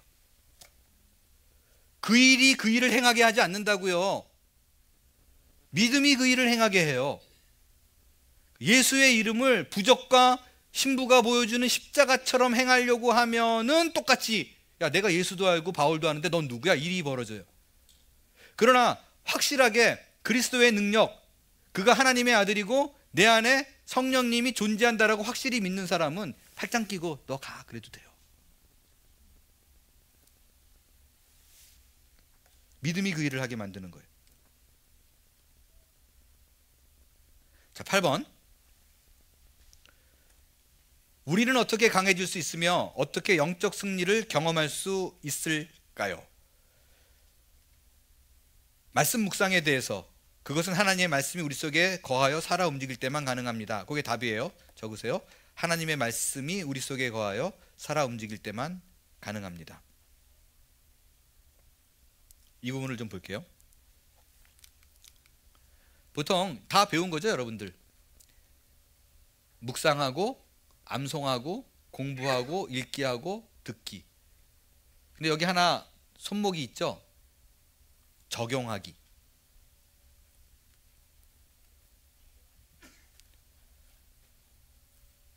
다들 아셔서 안 적는 거예요? 아니면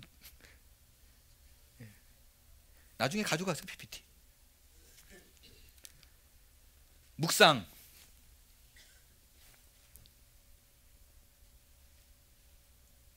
묵상은 묵상이에요. 주야를 묵상하는 도다 형통하는 자도라. 암송은 내 마음에 두었나이다. 성경 공부 날마다 성경을 상고해라. 읽기, 예언의 말씀을 읽는 자와 듣는 자가 그 가운데 거룩한 것을 지키는 자는 복이 있다.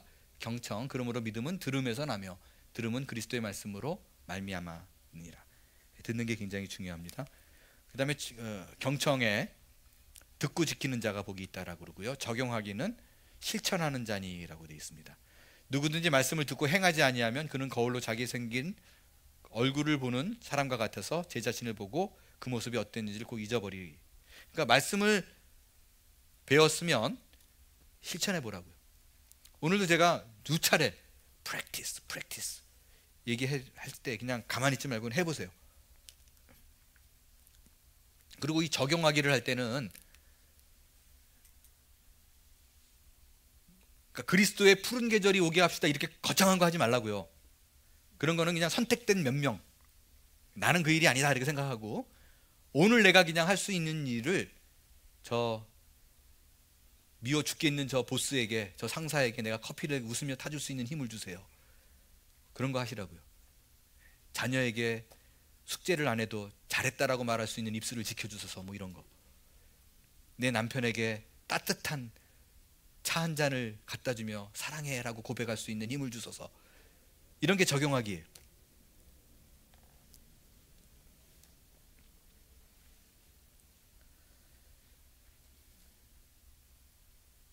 9번 영적 성숙의 마지막 단계, 정상 단계는 우리가 영적 아비가 되는 것입니다. 본문 13절 14절에서 아비의 특징은 무엇입니까? 시작.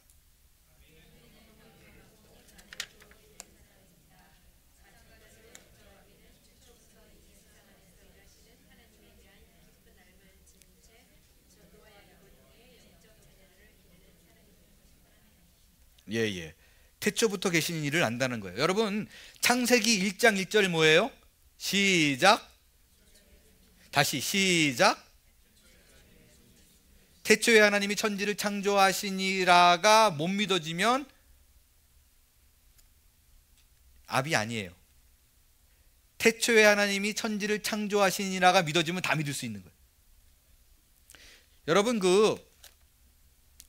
굳이 뜻하지 않게 제가 창조론에 대해서 조금만 언급하고 갈게요. 자꾸 창조론이 추상적이다라고 생각하는데 그렇지 않아요. 한 가지만 제가 얘기를 해볼게요. 얼마나 진화론이 모순인가 딱 한 가지만 얘기를 해볼게요. 제가 여러분에게 얘기를 합니다. 제가 주일날 기도하고 설교 전에 제 손에 스프링 몇 개와 바늘 몇 개와 나사 몇 개와 유리 몇 개를 또 쇠조각 몇 개를 쇠줄 몇 개를 갖고 막 흔들고 확 던졌더니 롤렉스가 나왔어요. 아멘? 믿어져요? 믿을 수 있어요? 근데 사람들은 그거 믿어요. 세상 사람들은. 그게 뭐예요? 빅뱅이에요. 빅뱅이 딱 이거예요. 우주에 흩날려 있는 그 썩어질 쓰레기들이 어느 순간 빵 하고 폭파했는데 태양이 생기고 달이 생기고 지구가 생기고 목성이 생겼대요. 그리고 그게 롤렉스는 뭐 몇십 년에 한 번씩은 1초라도 틀리겠죠. 이게 그들 얘기로 수억 년 동안 1초도 안 틀린대. 이 말이 돼요? 제 친구가, 아주 친한 친구가 연대 천문기상학과를 나왔어요. 천문기상학과를 하고 다시 이제 전자공학과로 전과해서 대학을 그래서 6년을 다닌 친구가 있는데, 이 친구는 참 대단해요. 경신중학교, 경신고등학교 나왔어요. 미션 스쿨을 나왔어요. 그리고 연세대학을 6년을 다녔어요. 12년을 다녔는데 예수 안 믿어요. 와, 대단하죠? 12년을 미션 스쿨을 다녔는데 예수를 안 믿어요. 근데 이 친구가 저한테 한 말이 잊어버리지가 않아요.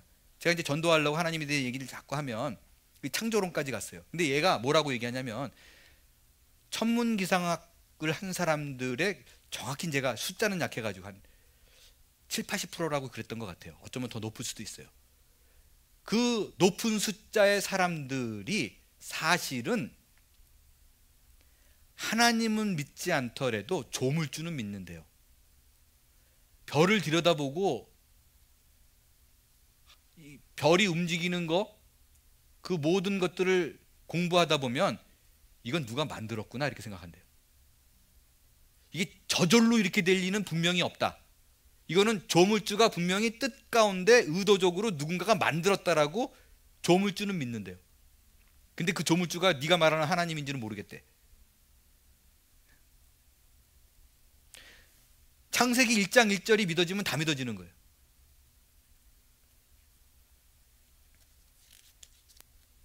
영적 아비는 이제 관계적인 암이라는 거예요. 부부관계를 의미하면 돼요. 오랫동안 몰랐다가 같이 살아보니까 다 드러나고 눈빛만 봐도 뭔지를 알고, 그런 관계. 이 영적 아비의 두 가지 특징이 있어요. 디모데후서 이거는 그 성경 말씀을 통해서 성경은 교훈과 책망과 바르게 함과 의로 교육하다라 그래서 성경은 우리의 인생길에서 걸어갈 길을 보여주고, 꺾여지면 책망에서 어디로 갈지를 다시 말해주고, 바른 길로 돌아가는 방법을 보여줘서 의로 교육하게 된다라는 것이 성경의 일이라는 거고요. 저는 영적 아비의 핵심적인 부분이 이거라고 봐요. 우리 함께, 제가 정말 좋아하는 거고 목자론에서 또 나올 거예요. 같이 읽겠습니다. 시작.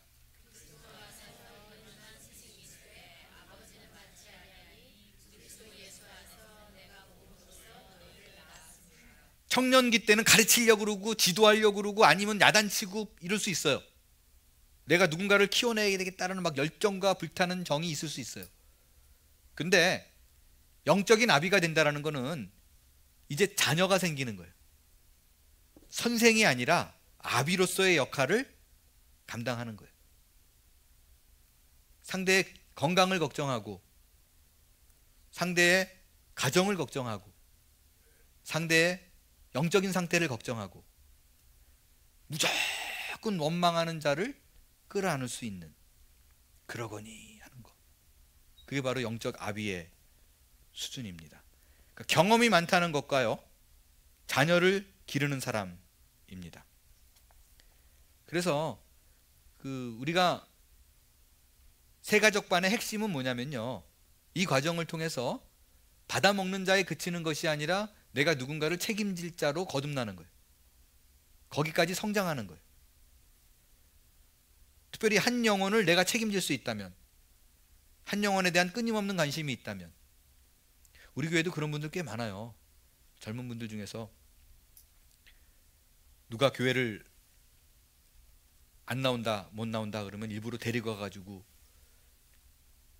끌고 오는 분들도 젊은 30, 40대 분들 중에 있어요.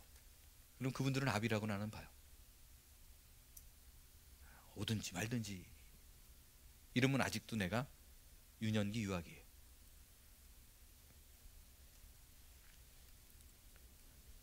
이땐 또 쉽게 실망하지 않아요. 그러거니다 하죠.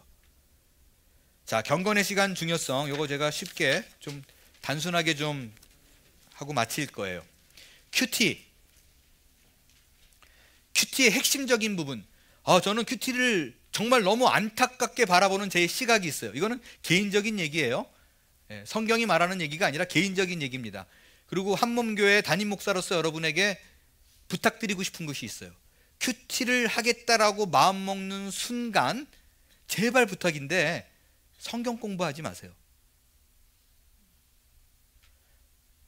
큐티를 딱 하려고 마음먹는 순간 제일 좋은 건 내가 지금 이 순간 하나님과 교제를 한다라는 편안한 마음으로 해야 돼요. 그렇지 않고 숙제하듯이, 지금도 그 큐티의 방법을 제가 구체적으로 말씀은 드릴 거예요. 어떻게 할지. 근데 여기에 얽매이지 말고요, 지금 오늘 나에게 하나님이 무슨 얘기를 전해주나 라고 들으면 돼요. 이렇게 잠자코 편안한 마음으로 갖는 게. 그래서 잠깐만, 여기서 로마서에서 말한 바울의 뜻은 뭔가, 이때와 야고보서가 말한 이거는 어떤 차이가 있나, 이러지 말라고요. 그냥 편안하게 중요한 건 안 걸르는 게 중요해요. 굳이 30분이라는 시간을 정해놓고 꼭 안 채우려고 몸부림 안 쳐도 돼요. 이게 익숙하면 30분이고 40분이고 그냥 지나가는데, 언제나 아침 눈 뜨자마자 첫 장을 핀다, 세수하기 전에 해야 된다, 그리고 30분을 찬양을 하고 말씀을 읽고 그 다음에 적용해 뭘, 이런 거에 자꾸 얽매이지 말라고요. 그냥 아들이랑 오늘 5분 얘기할 때도 있고 2시간 얘기할 때도 있고 그런 거잖아요. 제 아들이 캘리포니아에 있다가 이번 땡스기빙 때 왔었는데 하루 종일 나랑 얘기 안 할 때도 있었어요. 자기는 자기 방에 있고 나는 내 방에 있고. 근데 어느 순간 소파에 앉아가는 3시간씩 얘기해요. 중요한 건 관계적인 것에서 말씀으로 그분과 교제를 나눈다는 것이 정말 정말 중요합니다. 그래서 시간도 잴 필요 없고요. 처음에는 그냥 하다가 잘 모르겠으면 덮어. 그리고 뭐 하나 이렇게 마음에 닿는 게 있으면 막 기뻐하세요. 이걸로 시작해야 돼요. 이걸로. 그러다 보면 점점 늘어나요. 근데 뭔가 포맷을 정해가지고 그 안에서 뭔가를 해내야겠다라고 생각하면 그 다음부터 힘들어져요. 자, 경건의 시간의 중요성. 이쯤 단계를 진단해보면 영적 성숙의 성패는 결국 말씀과 기도로 하나님과의 교제 시간을 얼마나 성실하게 갖느냐에 달려 있습니다. 이 시간을 우리의 신앙의 선배들은 경건의 시간이라고 일컬어 왔고 최근에는 quiet time, 큐티라고 부릅니다. 우리 한몸교회에서는 영성 큐티를 새로운 큐티 얼굴로 삼게 되었습니다. 여러분 그 10번, 11번 까지는 그냥 여러분이 집에서 읽어도 돼요. 특별하게 다른 거 없어요. 성경 읽기 하십시오. 거기 있는 그대로 줄거리를 생각하면서 한 번 더 읽으십시오. 묵상하십시오. 그런 거 그냥 하시면 돼요. 기도하십시오. 큐티 뭐 사실은 새롭게 여기 계신 분들 제가 특별하게 강의할 필요가 없을 거라고 생각해요. 하여간 중요한 건 사랑하는 여인과 연인과 내가 교제를 나눈다. 성경 공부 절대로 하지 마시고요. 하나님이 아침 시간에 나를 교제하기 원하는구나. 하나님이 내게 어떤 잔소리 하시는구나. 거기에 빠지면 돼요. 마지막으로 하인나가 뭔지를 간단하게 말씀드리고 마칠 거예요. 하인나, 그러니까 묵상하기 어려운데요, 뭔지 도대체 모르겠어요 라는 분들을 위해서 간단하게 얘기를 드릴 거예요. 하인나는 뭐냐면요, 하나님께서 내게 하신 일이에요. 성경을 읽으면서 하나님이 어떤 일을 하고 있나를 그냥 보세요. 그의 품성을 봐도 좋고요, 사역을 봐도 좋고. 첫 번째가 하나님께서 행하신 일, 그분의 성격, 품성 뭐 이런 걸 보세요. 두 번째가 그럴 때 인간이 어떻게 반응했는가. 그 반응한 사람들이, 인물이 나오거나 사건 속에서 그 사람들이 나타난 반응 속에서 그의 모범을 배우고 본받을 거, 그의 경고를 배우세요. 여러분 이거 굉장히 조심스러운 얘기예요. 누군가를 향해서 나는 정말 당신을 통해서 많이 배웠습니다. 이게 두 가지 의미가 있는 거 아시죠? 하나는 당신의 그 아름다운 품성을 통해서 내가 이렇게 살아야 될 것을 배웠습니다 일 수 있고요, 또 다른 하나는 당신을 통해서 나는 절대로 그런 삶을 안 살겠습니다 이럴 수도 있어요. 그러니까 성경에 나오는 그 두 가지를 다 보세요. 긍정적인 부분과 인간의 부정적인 부분들. 그래서 오류와 죄와 회개와 모범과 경고를 배우세요. 세 번째가 나예요. 그것이 인간이었다면 그 다음에 내가 어떻게 살아야겠다 결단하고 기도하는 거예요. 순종하겠다. 하나님이 오늘 나한테 이렇게 얘기하네. 저는요 마지막으로 여러분에게 권해 드리고 싶습니다. 저는 이렇게 이거를 적용하기가 되게 힘들었을 때 썼던 방법이에요. 아주 오래전 얘기입니다. 이게 적용하고 이렇게 성격 자체가 이렇게 가만히 앉아가지고 뭐를 이렇게, 제가 그 MBTI 하면요 ENFP예요. 그러니까 막 계획하고 짜고 움직이고 이게 아니라 즉흥적으로 뭐를 하고 그냥 인투이션, 직관으로 행하고 그러지, 이렇게 플랜 짜가지고 거기에, 그러니까 여행 갔을 때 플랜을 짜가지고 가면 저는 막 숨 막혀요. 몇 시까지 어디 도착해야 되고 점심은 어디 먹어야 되고 미치겠어요. 그럼 그게 스트레스예요. 그냥 장소만 정해놓고 가면서 막 풍경 즐기고 여기 맛있겠다 싶으면 여기서 먹고, 이게 이제 제 성격이거든요. 근데 딱 앉아가지고 뭐를 해야겠다, 이게 너무 어렵더라고요 저한테. 그때 쓰는 방법이 뭐냐면요, 그 1년 365일 성경 구절 나와 있는 플래시 카드 같이 이렇게 나와 있는 게 있어요. 그거 사세요. 그래서요 아침에 그냥 이렇게 들고 나와요. 들고 나와서 직장이면 테이블 위에 하나 툭 올려놓고, 집에서 일하는 사람이면 그냥 잘 보이는 곳에 하나 올려놓고, 그래서 오며 가며 눈에 뜨게 하세요. 눈에 뜨게. 그래서 하루 종일 그걸 그냥 보는 거예요. 오늘 하나님이 나한테 이 얘기했지. 누가 말하면 이게 또 기가 막히게 맞아 떨어질 때가 있어요. 해보세요. practice. 그래서 그 한두 구절 이렇게 정해놓은 거 올려놓고요, 테이블 위에다가, 내 책상 위에다가 하루 종일 그거 들여다보고 오늘 하나님이 나한테 이 얘기했는데 무슨 일이지? 그렇게 보세요. 그렇게 시작하면 이제 재밌어가지고 자꾸 하게 돼요. 해보세요. 자, 질문 있어도 안 받고 마치겠습니다. 기도하겠습니다. 주님 고맙습니다.